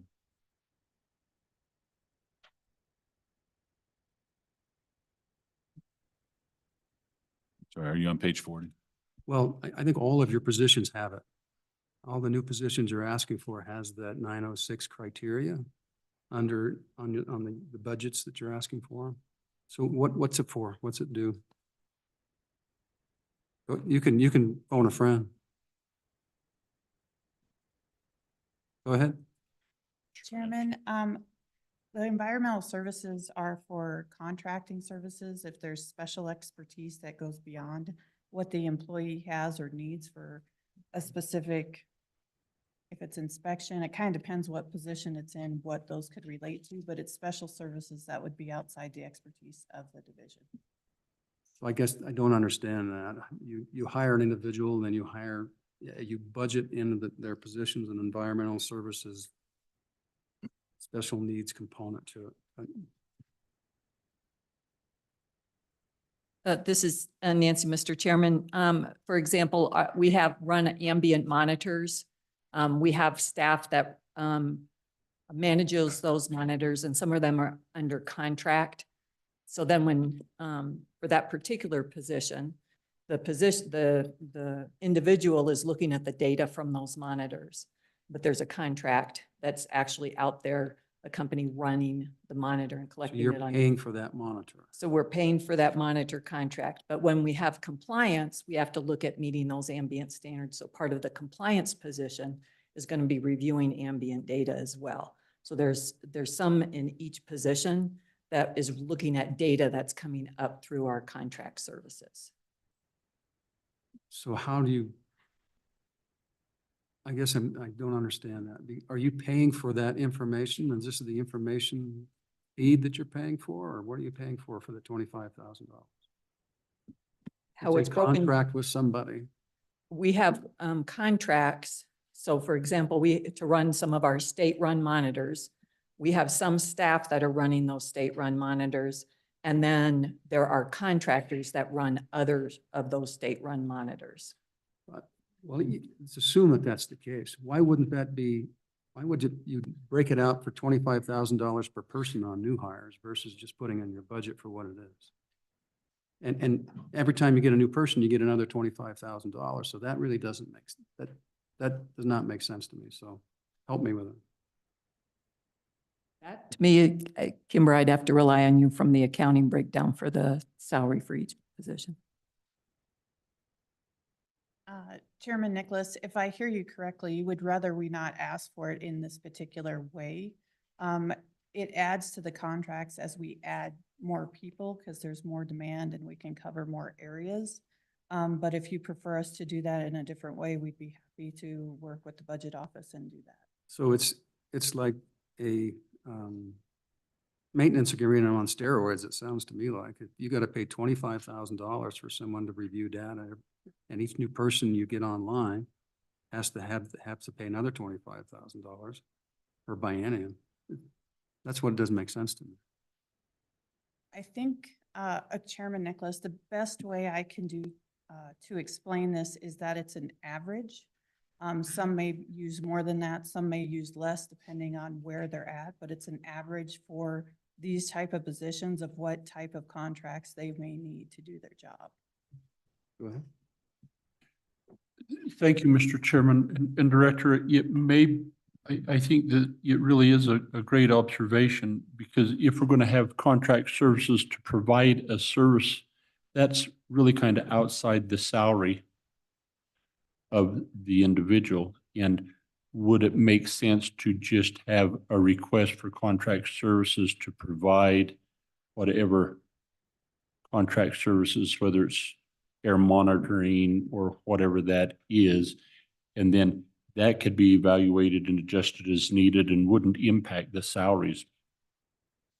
Mr. Right, Chairman, yeah. Representative, I think that's right. I think having that in contractual services separate as to what the needs are, where we can identify those, as opposed to putting them into each individual position.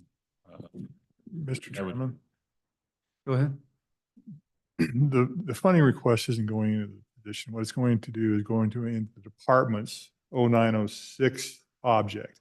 It's being driven by the additional position for additional information that's necessary to conduct the surveys, the monitoring of this. It'd be like the 900 series. They need existing funding for that. Other observations in here is they want to travel. We're not going to put that in compensation. We're putting that in the travel budget. So then in essence, this is accomplishing what we're saying it should accomplish. Right. Okay. Adding this person is driving the need for additional information, and it's just. And broken out additional this- contract services. Right. But when it's finished, it'll be in 900 series in that unit, in that division, and It will roll over in essence. yeah. Thank you. You're welcome. All right, please proceed. Okay. Mr. Chairman, I think that takes us to, one thing I So, did. just to follow up on. Kevin, do you look at the hard numbers of what they actually contract for to make sure that it is what it is? Mr. Chairman, yes, we do periodic reviews, and the Chapter 17 report is that document for us to say, you know, here's what you got budget. What's your burn rate on those? What I would say on this is basically what you're doing is you're giving a position tools to complete their job in this scenario. Yeah. But we it looks certainly like a do new monitor car. Excuse me? It looks like a new car for everyone. All right, go ahead. It's the destination fee. So, Mr. Chairman, on the Kaizen events, I did want to point out that we have done this before, and we've realized anywhere from 26-day efficiency gain, and in some cases in air quality on some of the more complex permitting activities, up to 240 days of efficiencies. And so I think the payoff is definitely there for these Kaizen events. When was the last time you did one? The last time in air quality, we did it in 2007, 2012, and 2014 for different parts of the program. So the last one was in 2018, and that was in land quality. So do you do it just for air, or do you do it for other divisions as well? We do it for other divisions as well. So it's kind of a rotating basis type thing? Right now, yeah, it's rotating based on the program, and particularly if we see where we're having some bottleneck issues with a particular program. Okay, thank you. Go ahead. Mr. Chairman, on page 40, priority number 17, this is air quality permit guidance and outreach, and this again gets back to the ombudsman position or the deputy director position. What we would be asking for here is $400,000 so that we would improve permit application quality and minimize submittal of incomplete or technically inadequate permit applications by working with the regulated community. It would provide surety and improve services to the regulated entities. And it's consistent to some of the early discussions that we had with the Regulatory Reduction Task Force as well.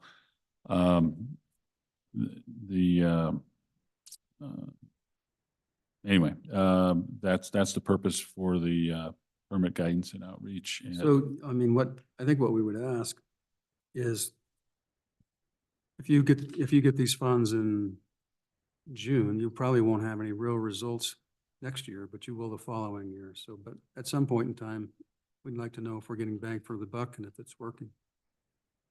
Yeah. Okay, go ahead. All right.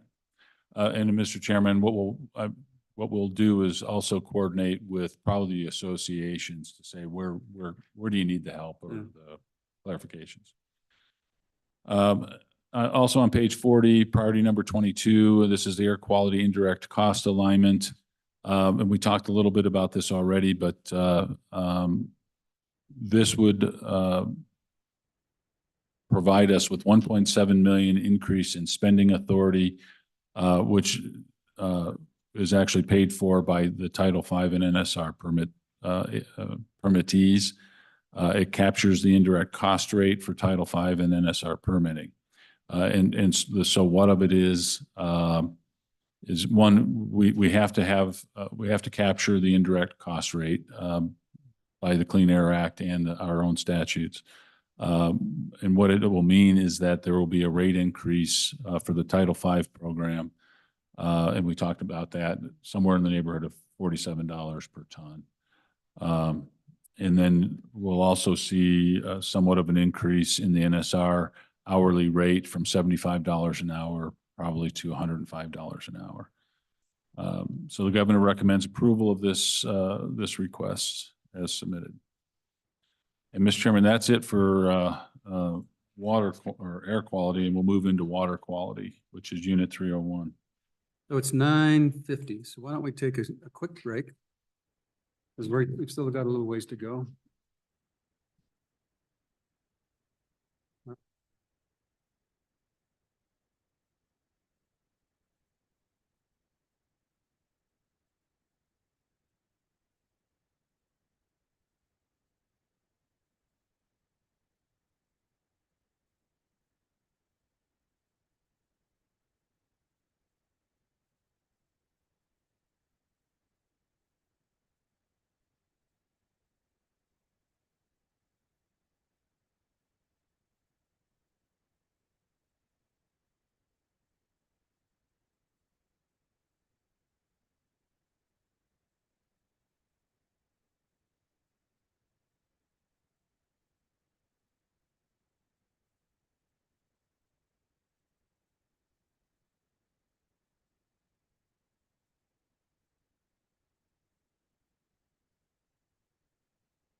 All right, thank you, Mr. Chairman. We're now on to page 55, and this is the summary table for the Water Quality Division. And you'll see that the request was for 4 FTE and 1.8 million. The governor's recommendation is that it be reduced by 770,000 and 2 FTE. And I'll go through each one of those. So go to page 60. You have priority in number 11. This is a water quality class 6, which is the class 6 underground injection control program. An engineer or an environmental geologist 12. This is an important program for the state. We're one of 3 states with primacy. North Dakota and Wyoming and Louisiana just recently received primacy for the class 6, and this is carbon capture and sequestration. There's growing interest in class 6 permitting. There are tax incentives associated with that for CO2 capture. As the program continues to grow, we're going to need to bring on staff and to ensure timely permitting and appropriate oversight. There's 2 types of permits. There's a permit to construct, and then there's the permit for injection. Each type of permit will take us, has taken us about 10 months, and we're shooting for a target of 6 to 8 months for each one of those permits, versus EPA, which takes several years. Right now, they have 179 permit application backlog nationally. We've issued 3 construction permits here in December. We have 6 permit applications under review, and then there's 32 potential applications in 2024. Now, it's important to note that this is up from the 20 that is listed in the budget book. When we put it together, that was our projected number of new applications, and now we're up to 32. This position will provide supervision and leadership and assist the project or program manager rather with policy development for the Class 6 program. So Todd, on position priority number 11, is it okay if we take $600 out of that proposed budget? Because then it will be 300,000, 333,000, 333. Go ahead. Too much coffee. So, Mr. Chairman,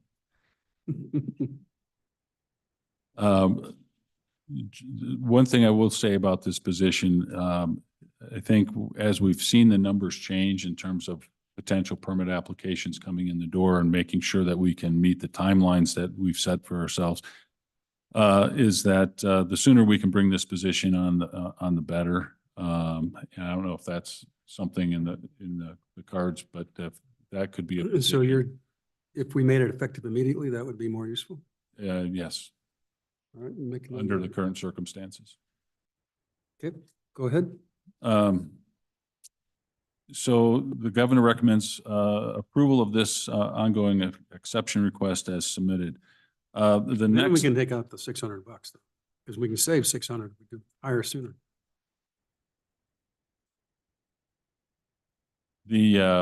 Yes, the position would be 333,933.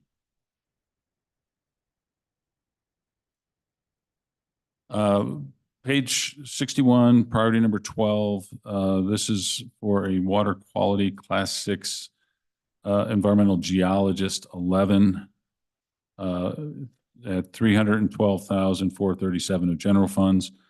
This is the same explanation as priority 11, primarily to ensure timely and accurate reviews of applications and permitting. Now, You're okay with the Gov's rec on this one? well, Thinking. Mr. Chairman, the governor's recommendation is denial.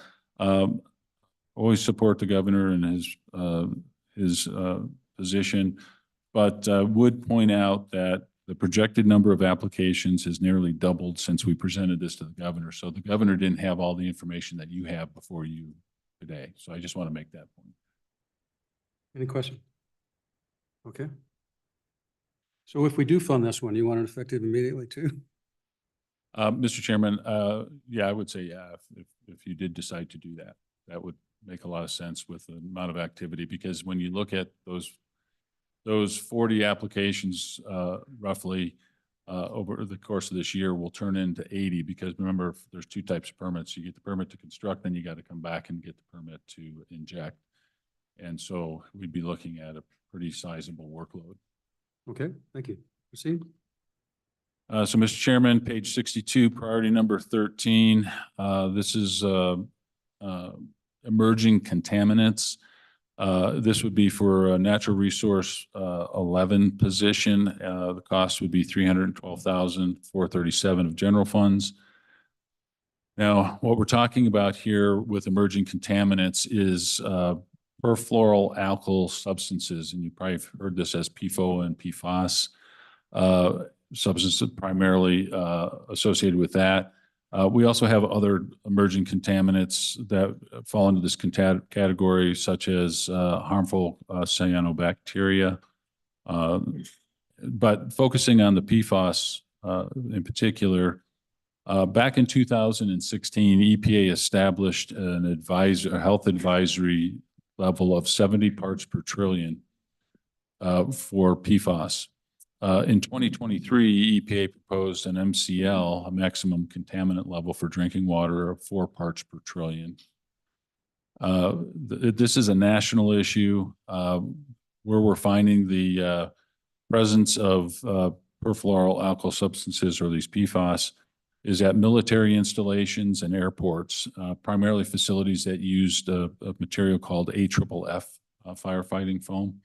But you also find PFAS in many other things, from carpet to dental floss. You'll find it in a lot of products. So it's a big issue from a drinking water perspective. What we're requesting is a dedicated position to oversee the monitoring plans that we're putting together, tracking cleanup technologies, and reviewing and commenting on federal rules. And this is truly a priority nationally. And we've done some analysis across the state to determine whether or not, or the amount of presence of PFAS in the state. And we have found it in certain areas, particularly at military installations and at the airports. So I presume that any commercial use of that is getting off the shelf fairly quickly. So, Mr. Chairman, EPA is working to identify those products that they want to pull off the shelf. Yeah. Go ahead. Director Parfit, when you say that the EPA is making a recommendation, or that they're, I don't take that as law, but I want to make sure that I'm not misunderstanding. So when they say that when you suggest that they've come out that these amounts are the drinking water amounts, their new recommendations are X. Is that law? Is that now in rule? Or is that just some guidance that they've sent out that how do we comply? How do we comply with that? What's our expectations? So, Mr. Chairman, Representative, what you'll see across the country is that states being concerned about the PFAS in their water systems many states have established their own standards, and they're all in the parts per trillion, either teens or below. EPA came out with a health advisory, which is not it's not an enforceable standard. It's just that, it's a health advisory.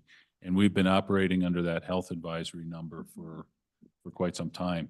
EPA recently proposed the 4 part per trillion for 2 of the, there are several thousand PFAS compounds. For two of them, they have established the 4 part per trillion in a proposed rule, which will probably go final at some time this year. So we'll be dealing with a 4 part per trillion MCL for those particular PFAS constituents. So, Mr. Chairman, so whether it be PFAS or other constituents that we regulate, if it's a recommendation, but it's not rule, and we impose or we can start following the recommendation, and industry comes in and says that doesn't make sense, do we have flexibility, if their argument is valid, do we have flexibility to modify our position until it does become a rule or something that's imposed by law by the federal agency? So, Mr. Chairman, Representative, yeah, we see this all the time where there will be guidance that will be provided by EPA. And then we have discussions around whether or not, that's something that is enforceable or not because it's guidance.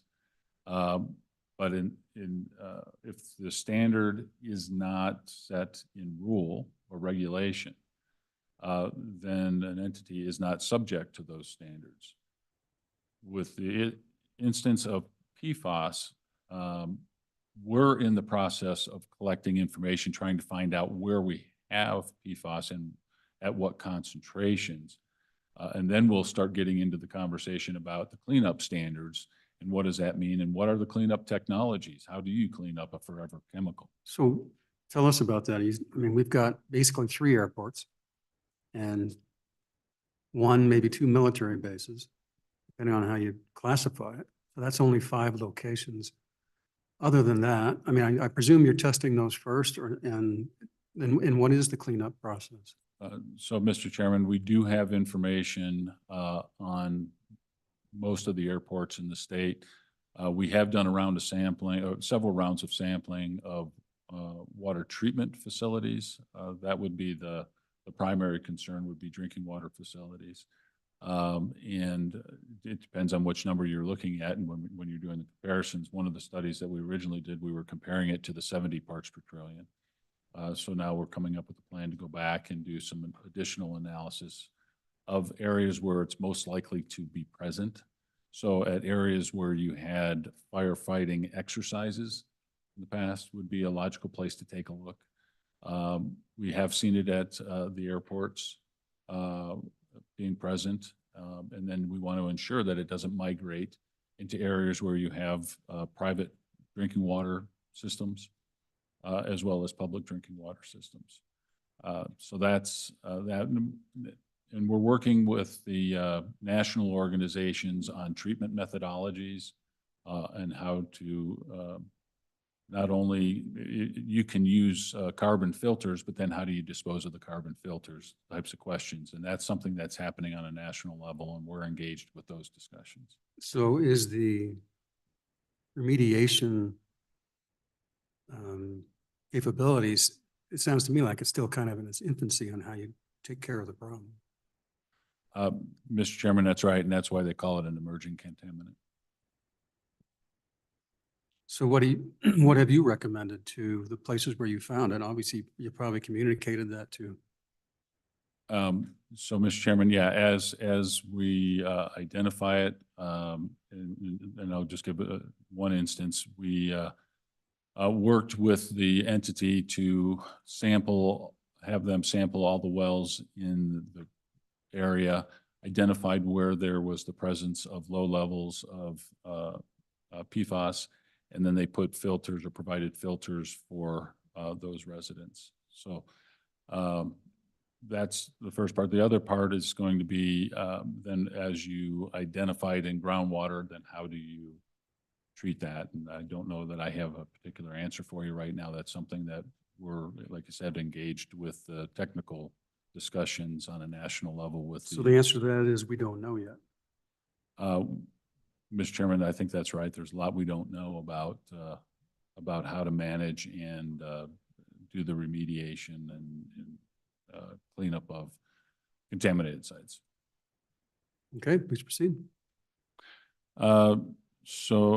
Chairman, the next position is priority, the next priority is number 14, which is the water quality Kaizen events. On page 63, this is for $200,000 of general funds.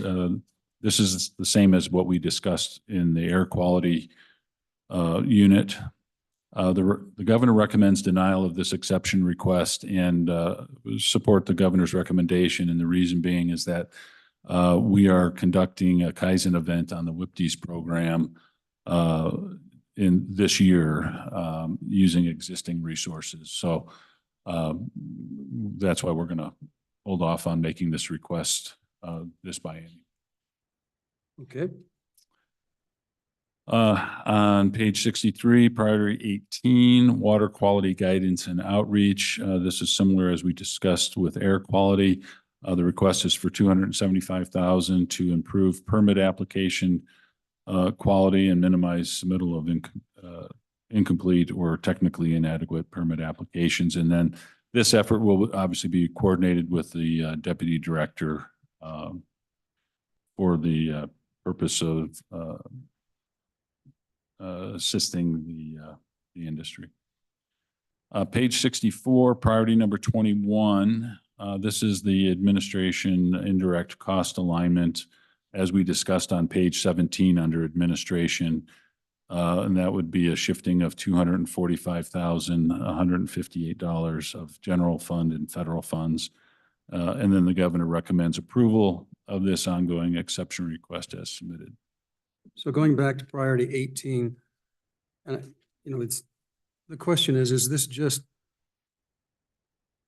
what's your plan to do this? Because in other words, are you not doubling up in terms of travel? Because you've got travel on both of them. Is it one person, is it two persons, or is it just someone in the below Alan who's going out and doing that? I'm just curious how you came up with your budgetary request for the two components that are doing the same thing.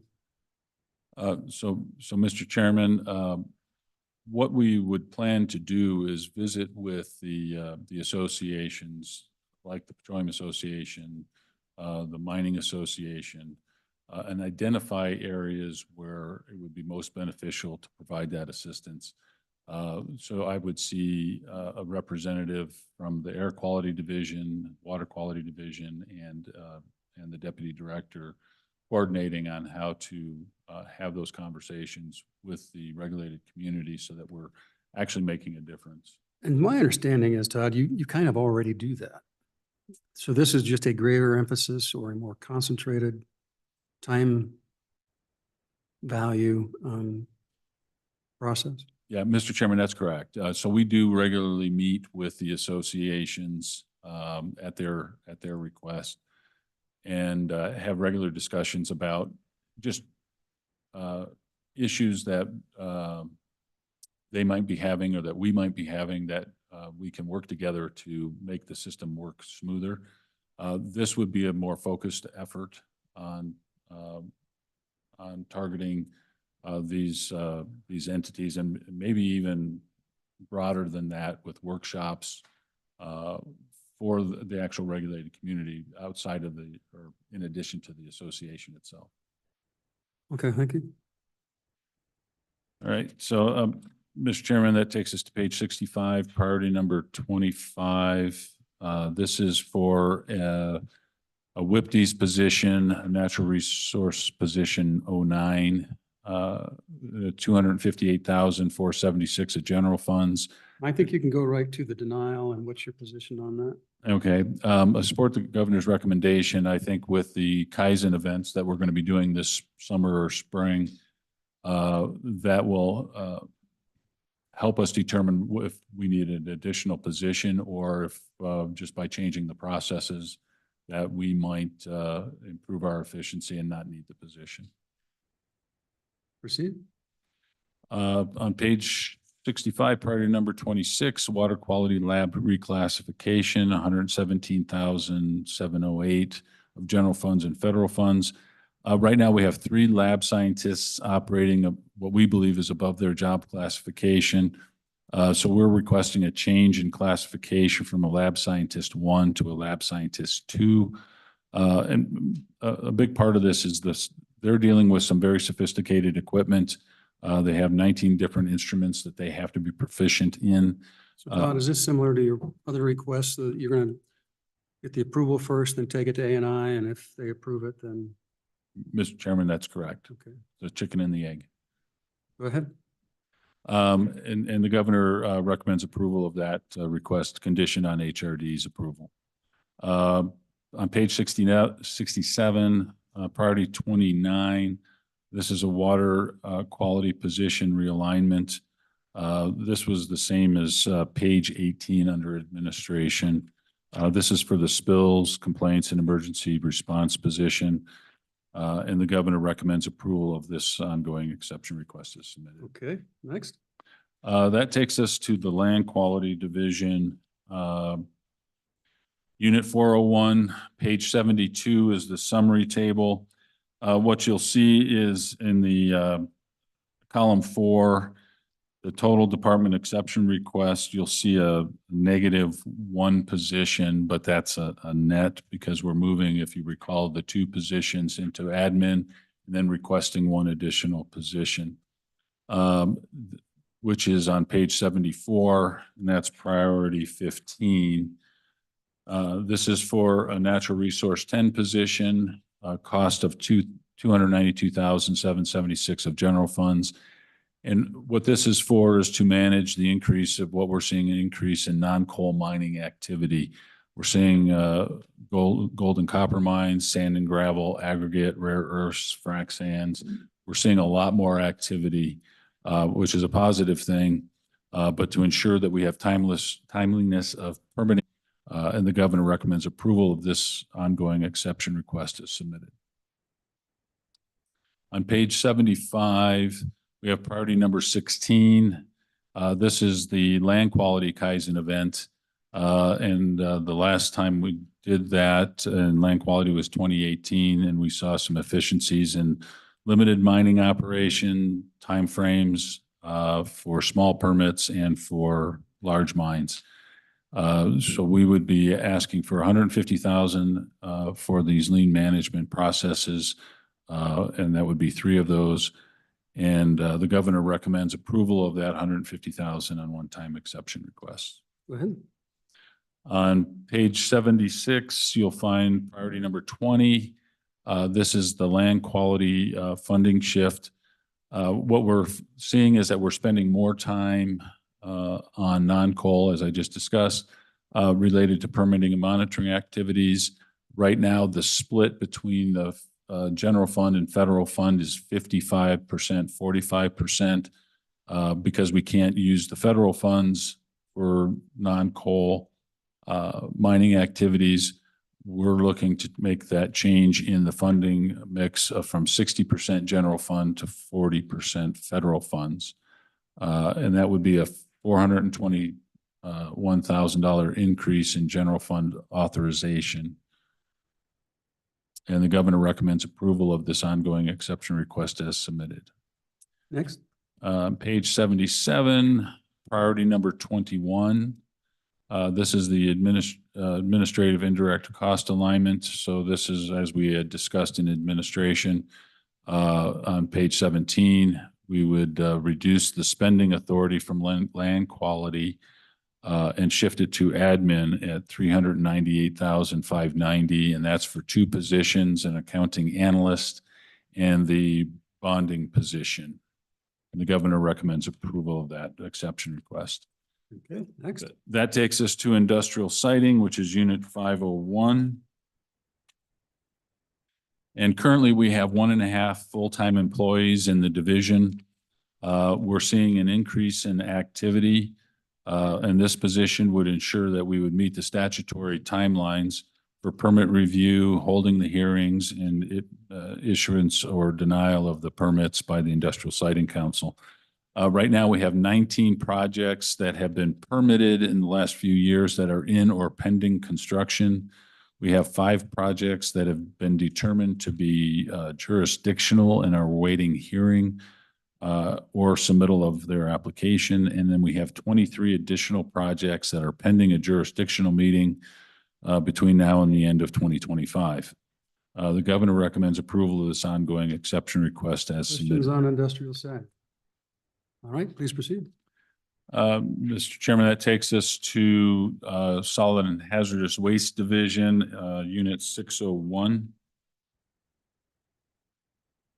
And you'll see the summary table on page 93.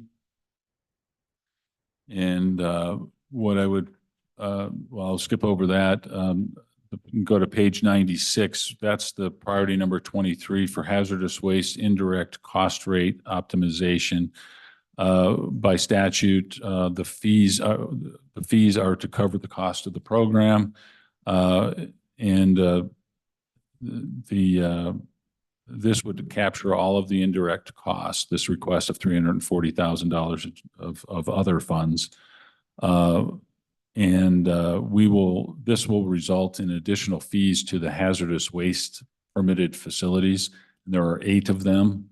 It would increase the total collection of $340,000 in fees, which equals a cost of $21,250 per year to each of the 8 permittees. We've reached out to those 8 and made them aware of that potential change. And this would make us consistent with the statute. So the governor recommends approval of this ongoing request. Next. Page 97 is priority number 24, Solid and Hazardous Waste Division for a records management position. This would assist office support specialists in solid waste and manage the paper and electronic records of the division. So I take it you concur with the governor's denial? I concur with the governor's denial of the. Not that you have a choice.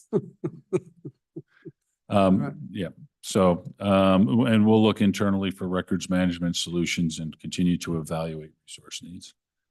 The uranium recovery program is the next one, which is Unit 701 on page 104, priority number 30. The uranium recovery program, Attorney General transfer appropriations.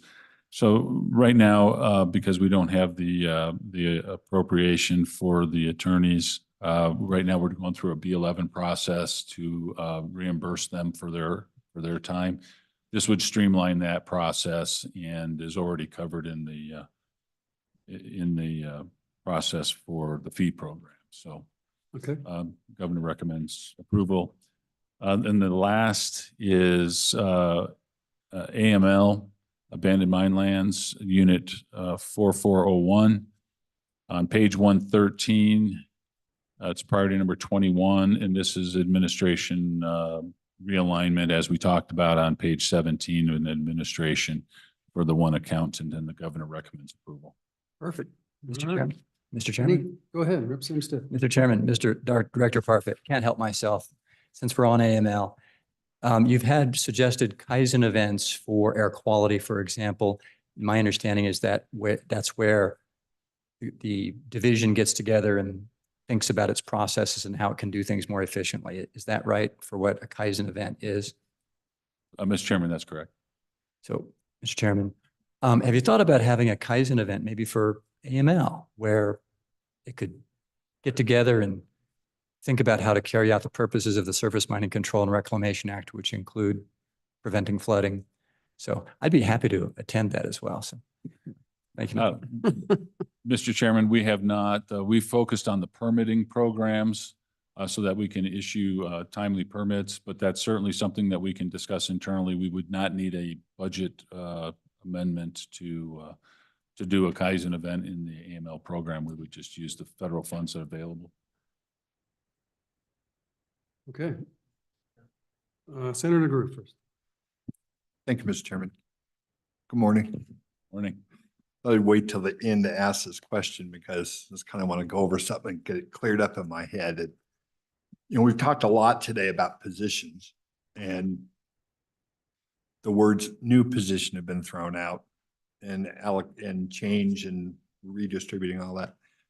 But in actuality, if someone who had never heard this before, just tuned in today, just, they might think that after hearing this discussion, that we're growing this department by a lot.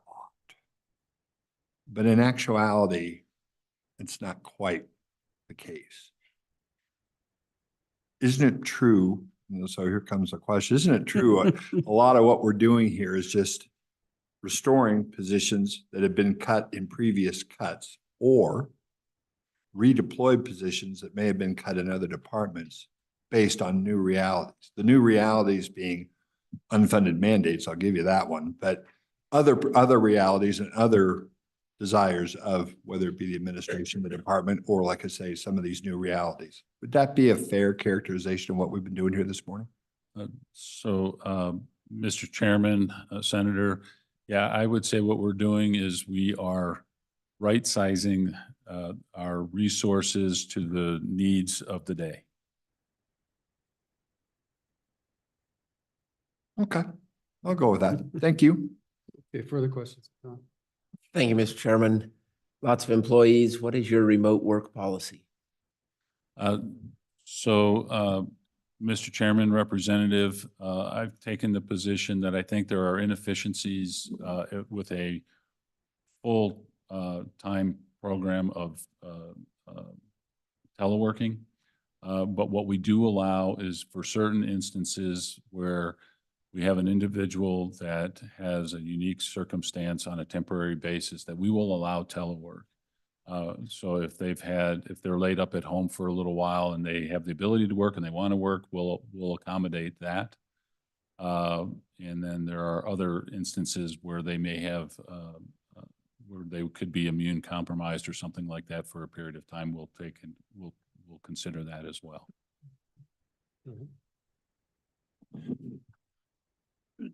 Director Parfit, I think that we always talk about the importance of primacy in what we do, and appreciate the work that your agency and your division people have done.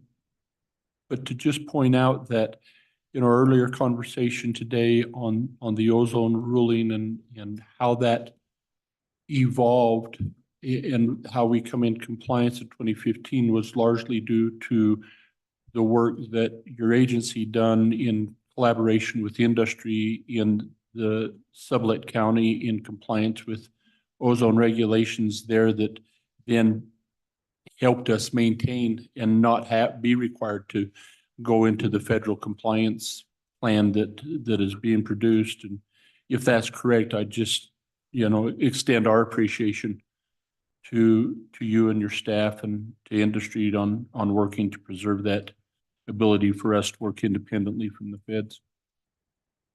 Mr. Chairman, and I know there wasn't a question, but I do appreciate the comments, and I would just say that, yeah, we have an outstanding leadership team in all our divisions and appreciate all the work they do. Yeah. Okay, thank you very much, Todd. Appreciate it. Thanks, everybody, for being here. No. Next up, Election Agency Board. We're on time. 5 minutes ahead of schedule. Did we catch up? Did we catch up?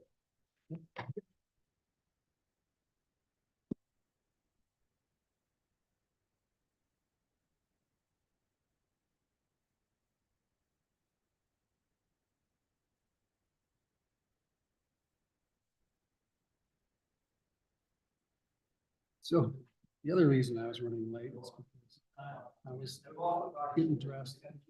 They're not on the bathroom door. Yeah, I said, I still something. So I made coffee. And he got up. I kind of woke him up. He get up and I had his coffee sipper. If he wanted more, but I still had the filter inside. So he tried to pour the coffee with the filter on.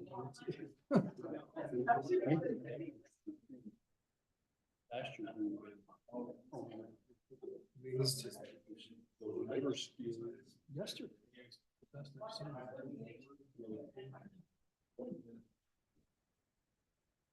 That's the spooky. But it also shows that they're slowly. It's slow, but it's getting really better. That's really.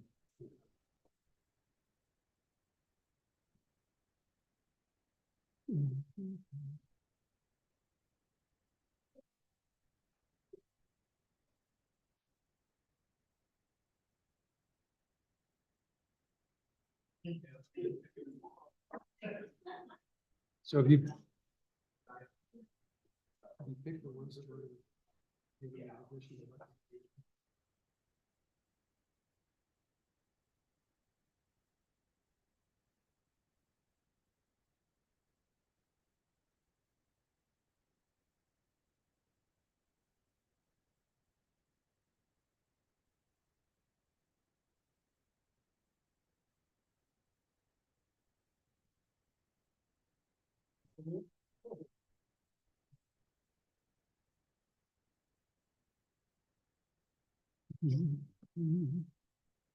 Okay, we're back. Mr. Chavez, please proceed. Good morning, Mr. Chairman, members of the committee. My name is Justin Chavez. I'm the Director of the Department of Audit. I will be presenting the Collection Agency Board as well as the Department of Audit's budget. I have with me our CFO, Fred Reif, and then I also have with us in the gallery our administrators for each of the divisions of the Department of Audit, if the committee decides to get into some of the weeds of our operations. So I'll start with the Collection Agency Board since that's first on the agenda. The Collection Agency Board is a 5-member board that deals with licensing and complaints related to collection agencies. The department provides administrative support of that board through a licensing specialist position. The budget for the biennium is less than $250,000. Most of that is to reimburse the department for the services of the licensing position. The board is funded by special revenue. It's all license fees generated by the board, and the Collection Agency Board has no exception requests. With that, I would stand for any questions that the committee might have. Mr. Any Chairman, questions? Mr. Chairman, Go ahead. just briefly, more of a comment, actually. I do a fair amount of bankruptcy work, and I've been pleasantly surprised that the collection agencies operating in the state of Wyoming make best efforts to comply with the applicable bankruptcy code, which sometimes is difficult for them to do, but they do. So for the most part, compliance is quite good. So if the board's job is to make sure that the licensees are doing what they're supposed to do, for the most part, they seem to be doing a good job. So I do have a question. I'm on page 12. This has to do with your collection, your agency fund. It looks like it's gone in 1920 to 261,000, and you anticipate being around 750,000 by 27-28. And I'm just curious because it's a fairly steady growth curve. So, and the thought occurred to me that at some point we ought to have either that change or perhaps tipped someplace. So, what's your thinking on that in terms of your collections? Mr. Chairman, so there has been a steady increase over time in general with the number of licensees, which is correlating to the growth in the revenue. I think so the fees are set by rule, and so I think that could be a discussion with the board in terms of is the licensing fee amounts appropriate for what the expenditures are. Well, I had a different thought in mind, and that would be a tipping and have those dollars, once they hit a certain amount, go someplace else that has some relationship with the collection fees and folks around Wyoming. So just a thought. So I'm trying to stimulate other people's brains on that thought as well. Okay. Any other questions? We always short of money sometime, somewhere. All right, let's move on. All right, Mr. Chairman, we'll move on to the Department of Audit's budget. So just by background, the department serves as the state's independent audit function. We have 103 employees, biennial budget of approximately $28 million. That's about half of that is general fund, with the remaining half split between federal funds and special revenue. And we have 5 divisions, an administrative division that supports the rest, and then 4 auditing divisions. So we have the banking division, the public funds division, mineral audit division, and excise tax division. So with that, I'll jump into the first unit, which is Unit 101. That is our administration division. That starts on page 18. Standard budget is approximately $1 million. That is for myself, our CFO, and our accounting position. We have a couple of exception requests, both related to the TRP. So we have some laptops that need replaced, as well as some monitors and a printer. And so this will be consistent throughout the divisions. 2/3 of our exception requests are related to TRP. I did provide the committee kind of a breakout of how many computers, monitors, and laptops by division, as well as that funding. So with the TRP plan for laptops, we replace our laptops every 4 years. So by the way, that reminds me, and Don, we might, if TR is not listening, I noticed that the YDOT's replacement cycle is on a 5-year cycle versus a 4-year cycle, at least according to their budget. I think, as I read that YDOT description, I think it is 4 years, it's just they get it in the 5th year. Mr. Chairman, Just just the same.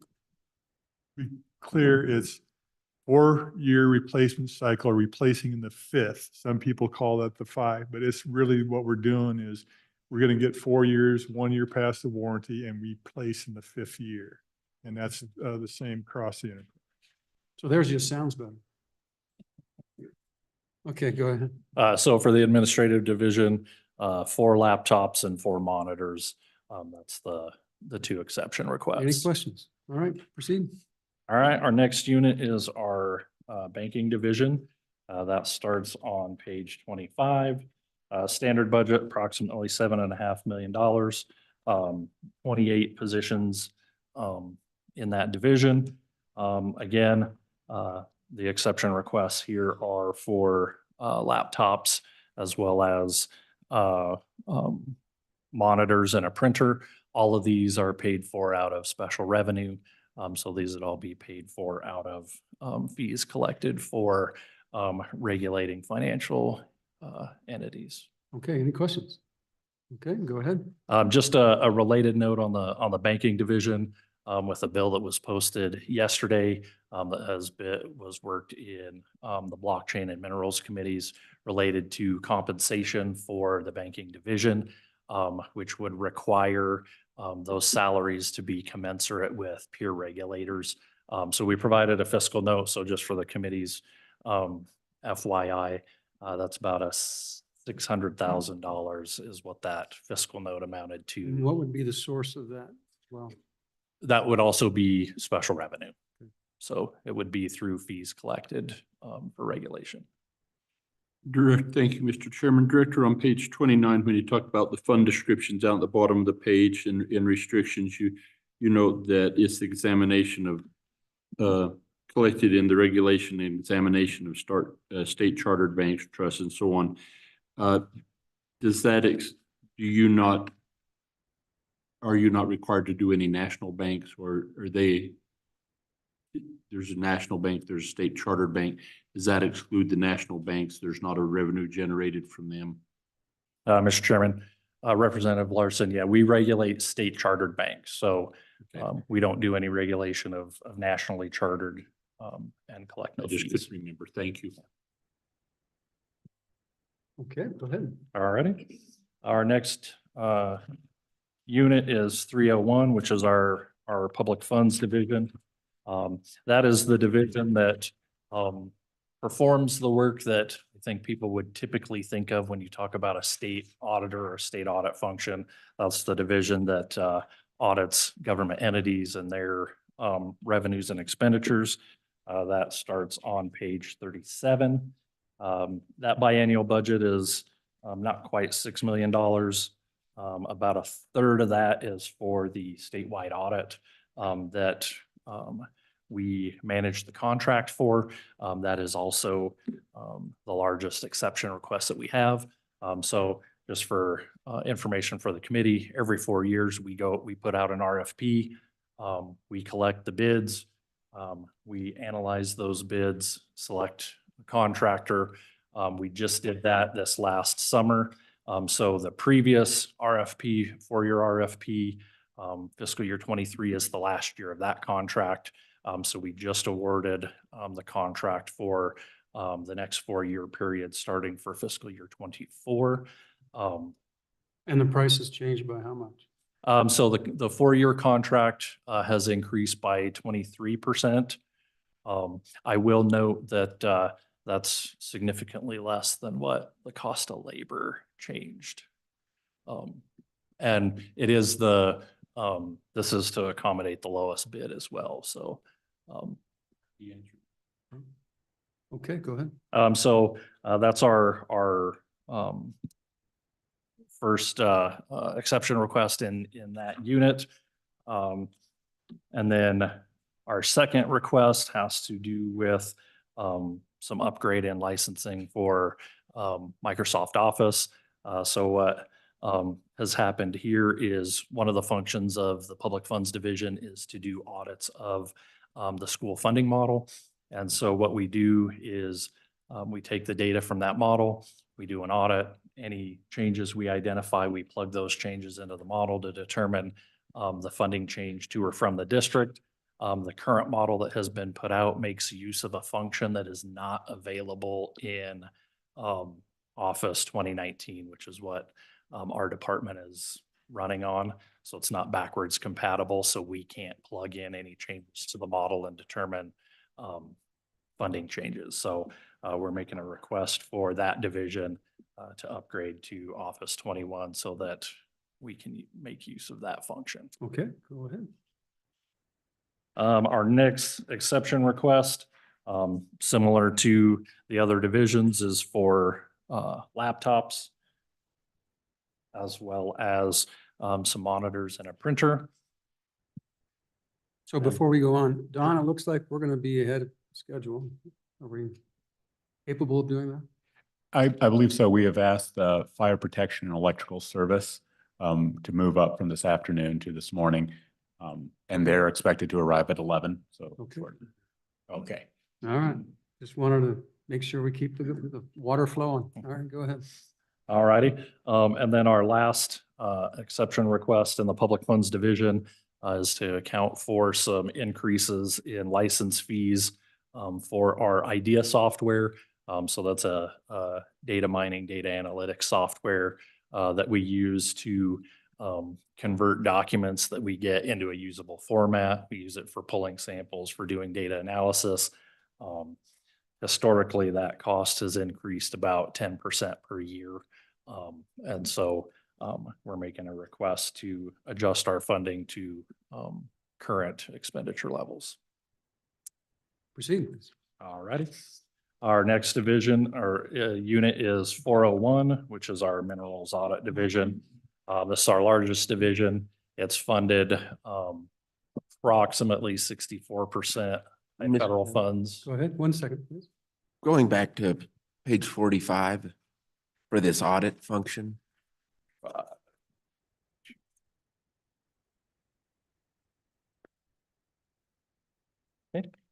So this takes place every 3 years. The request is 10,000 ongoing. Would it be better to have that funding one time so we don't over appropriate it in future biennia? Since it doesn't Mr. occur all the time. Mr. Chairman, Representative Walters, I think that's how we've historically done it, is just made a one-time request when that has come up. So for every third year, I believe we've just made an exception request when needed. Thank you. We'll make note of that. Minerals Audit Division starts on page 46, almost $9 million biennial budget.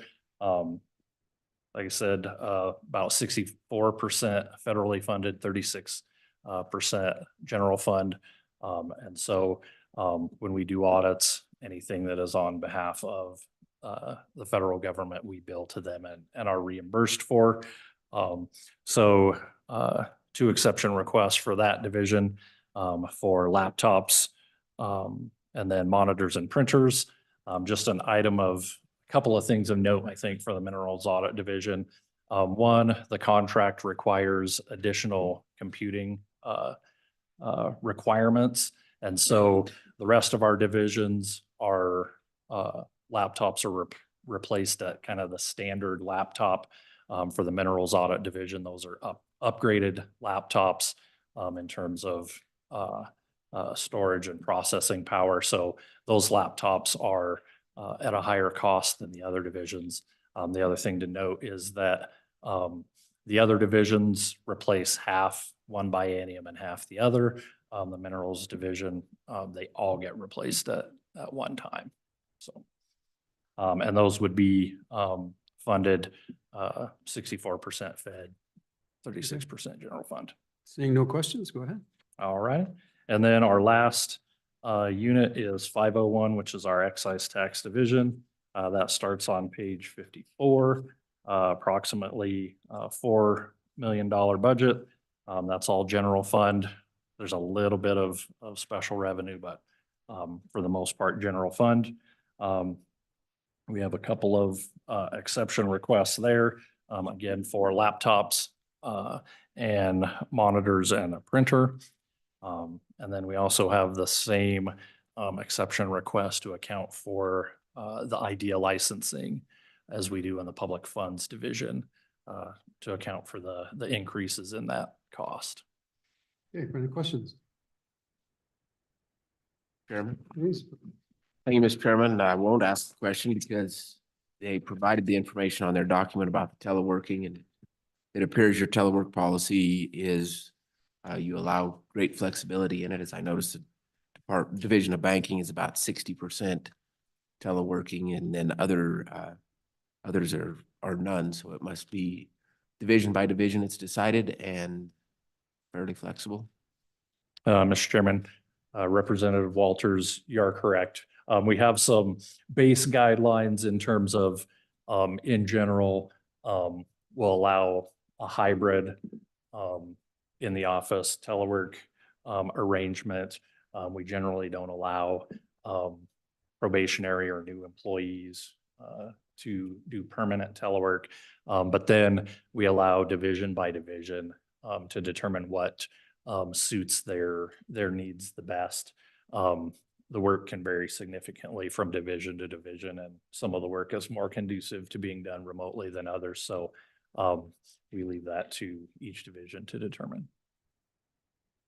Okay, any other questions? Okay, thank you very much. Appreciate your time. Thank you.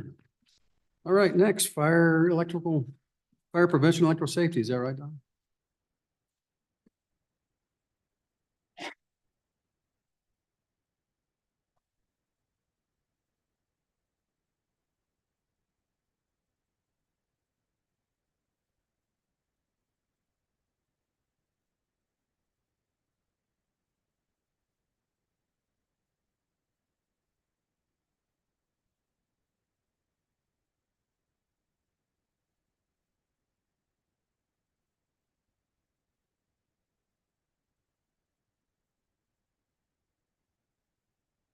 Go ahead. Welcome, Mr. Matthews.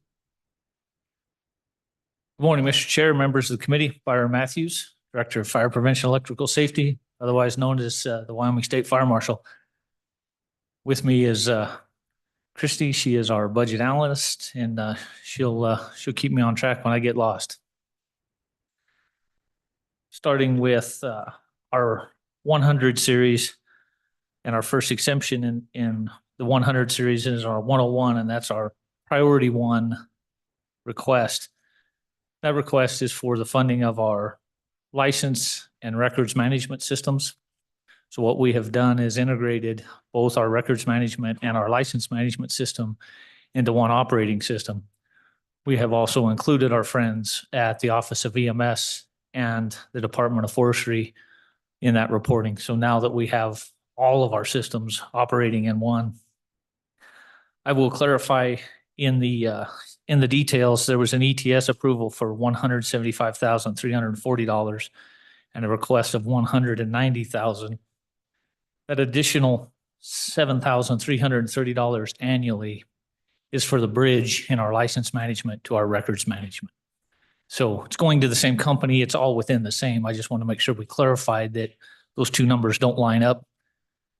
Fire management, that new portion of Image Trend is the project we're using, is the 175.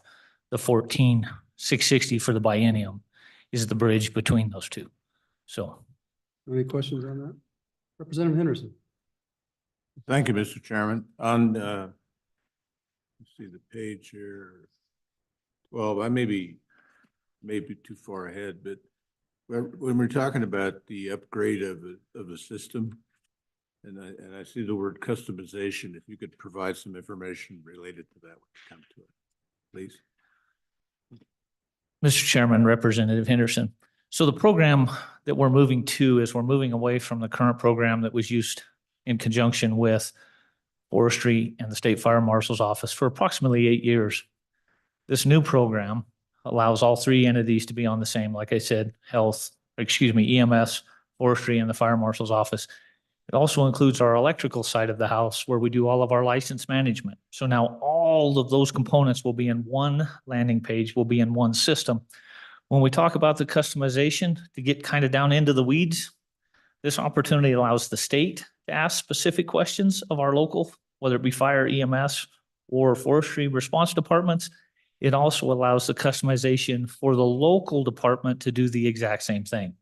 In the essence of, if we picked on the capital city, we could say they had specific questions they would like to know. They can ask that in addition to the questions that we ask, giving them that tool to customize their local report for their local need. Hopefully that answers. Okay, go ahead. All right, moving on. We'll move to our 200 series. And in that 200 series, we also have our 300 series, and I'll explain the 2A, 2B, and 2C so it makes sense to the committee, at least from our standpoint, why it made sense. So that's a reclassification of the folks that we have working in the field, doing the inspection work. As you've heard from other agencies, bringing our folks, the state folks, certifications and licensure for the folks that are doing the inspection, it's been hard for the state to hire some of those folks. They wind up going to work in industry and or in the private sector. So the 200, 300 series, we have fire prevention staff, we have a portion of our electrical staff, and then we have the rest of our electrical staff, which are also included in the special fund. So there's part of their wages are offset by the fees collected.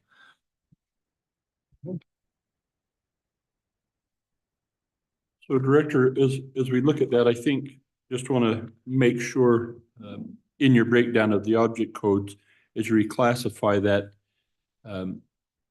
why would there be a change to the health insurance? Because that's already in place in probably wouldn't need to be part of that. Yes, Mr. Chairman, throughout this budget on those requests where you see that object code 0196, for example, on page 17, strike the 112,696. Yeah. On page 20, strike the 20,555. On page 29, strike the 122,781. I will provide those to LSO. Okay, thank you. Thank you, Director. I appreciate that. Also, to make sure that we're all on the same page as the reclass, these reclasses. We have started the process. We have talked to the employees. We have talked with our friends at HDR. This hasn't been completed until we get the funding, hoping that you all approve the funding so that we can get these reclasses done. They've been So approved by A&I. they're in process, but they have not, nothing is complete until we have the funding, Mr. Chair.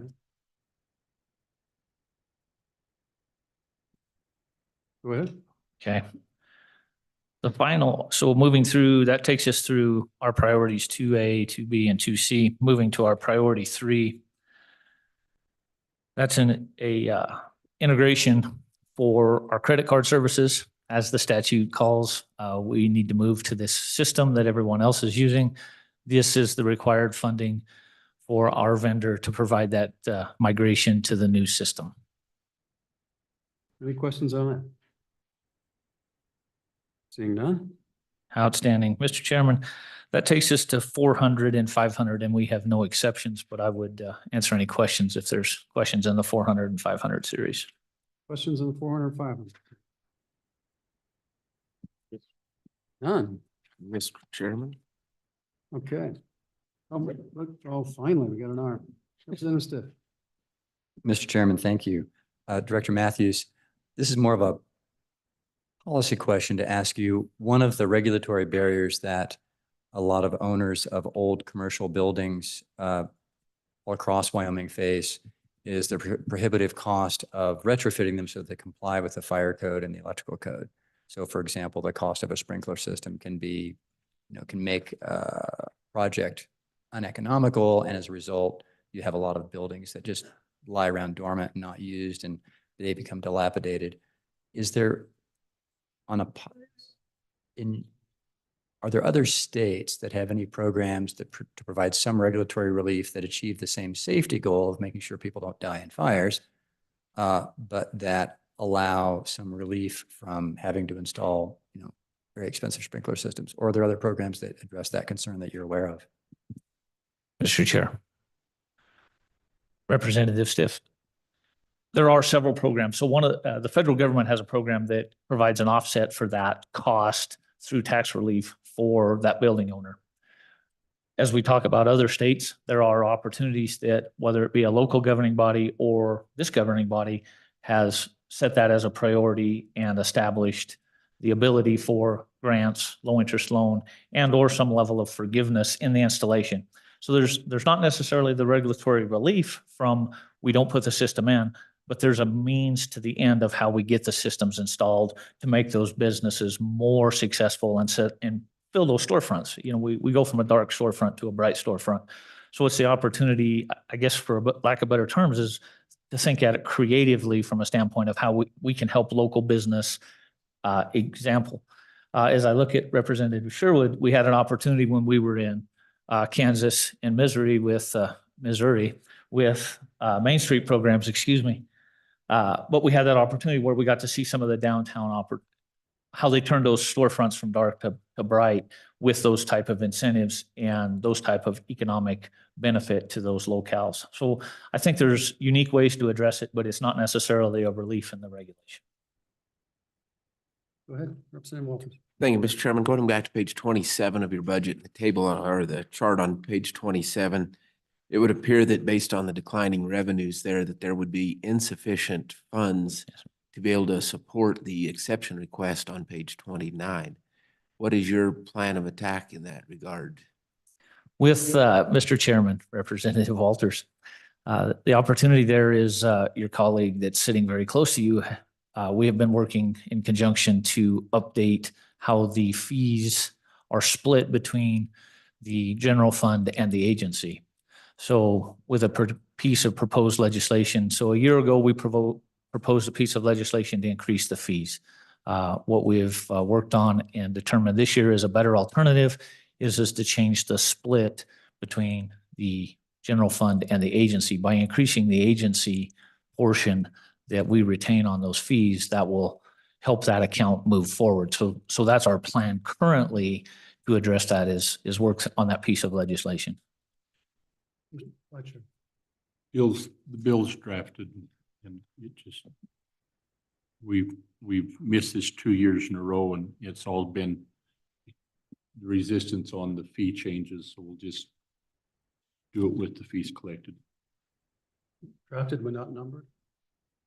Not numbered, we're waiting on one little change in another statute but pretty quick. Go ahead. Mr. Chairman, I would happily co-sponsor that bill with you because I do think it's important for cash flow and for this agency to be able to do its job. And because I love to highlight the good work of our agencies, I'm wondering if you could go to page 5 and maybe just pick out 1 or 2 of your favorite accomplishments, because I wrote all over my notes, like, you guys have a lot to brag about. You're doing a really amazing job and work for our communities, and I don't want that to be overlooked. Thank you. Mr. Chairman, Representative, thank you very much. The folks that we have working in the street are doing a remarkable job based on the resources and the challenges that we have. And as we look at where the agency goes and the opportunities, as a relatively new director, it's super exciting to see that we have brought our team together. I think the single greatest accomplishment that we have as an agency is we have moved as a unified team forward. So our fire prevention folks are working with our fire training folks, working with our electrical folks, working with all of our locals to include each of our fire departments, our electrical departments, our building departments. To me, that's the win. The collective that we work together and we work as a team and we benefit the communities that we're here to protect is the single largest thing we do. And having that opportunity to highlight the staff that are doing such great work, I certainly appreciate that. I couldn't do it without the folks that are out in the field today. And with a little liberty on that, I'll visit with to Representative Walter's question on our telework, because that really factors into exactly what we talk about. We as an agency have developed moving away from brick and mortar locations for our folks that are working in the field. That being said, they may work out of a pickup. They may be completely remote for 4 days in a row, as they might be in Lander, Riverton, you continue on up Orland, wherever that may be, so those folks have that autonomy to manage their schedule based on what that looks like and what their community need is. And with this technology upgrade, which is super exciting, gives us the opportunity to have that data real time, because this will be the first time in the history of these 3 agencies that everything we look at will be right now. We're not looking at a 3-year delay that we typically see from the national level. Our data will be real time. So as we continue to implement this change with ImageTrend and with your funding of that update, we're going to have that opportunity to see what's going on in our communities each month. We're going to be able to see what's going on each quarter in our state.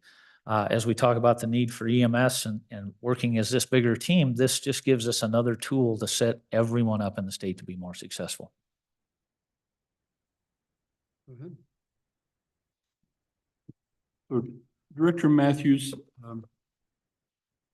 we have an anomaly across the state as you go about doing your fire inspections or in helping municipalities do fire and electrical inspections when it comes to healthcare facilities. If a healthcare facility is providing services that are reimbursed from Medicaid or through CMS, there's a different inspection requirement for fire and electrical and a different IBC code perhaps than what you guys use. This is created at least it gives a perception of creating some challenges for those people who are building, designing, and trying to comply with regulations of those healthcare facilities. Would it be helpful if perhaps this committee in an interim conversation was able to try to coordinate and see how to figure out, we hear from the healthcare inspection comes through the Department of Health, and they function on the interpretation that they're required to go strictly by a 2006 IBC code when the rest of the world has left that some time ago and don't feel like they have the flexibility to comply with more stringent standards. Would it be helpful if perhaps this committee during an interim had a conversation and tried to rectify that or to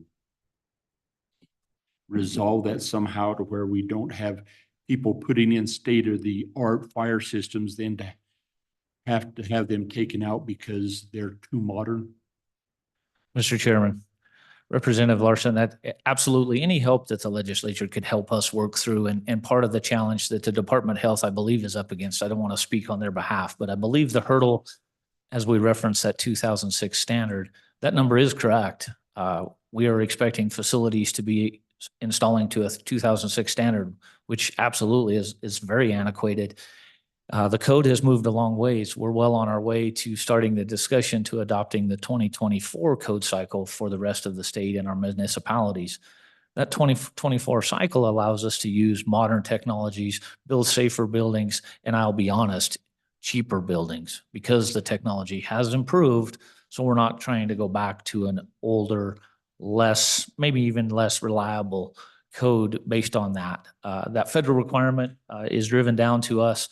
I do know that some of the other agencies, we have an opportunity to work very diligently as the state and set a higher bar than what our friends do in the other end of our country. So I do think there is an opportunity for us to work collaborative on that because it does benefit as our folks are building buildings, as our folks are moving into buildings, as you all are funding buildings. We want to do it right the first time. We want to use the best technology so it lasts the longest. And if we look at this very building, this is an example of using the technology to our benefit.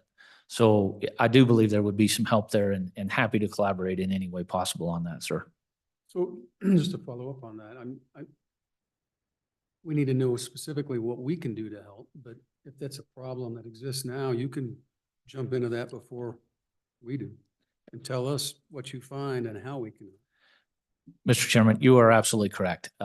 We've started a conversation. I have not got down to the bottom fine weeds of what recommendations we have, but that is my intent. And yes, I will be back because you all are going to spend a little time with us here and we'll visit some more because I will have some details on that for sure. I mean, just a public notice or of that particular issue and that what your position is on it would go a long way to get it rolling in the right direction, I would think. Absolutely.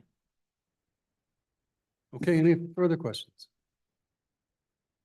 Going once, going twice. So, all right. So what we're going to do, committee, is we're going to adjourn. It's 11:20.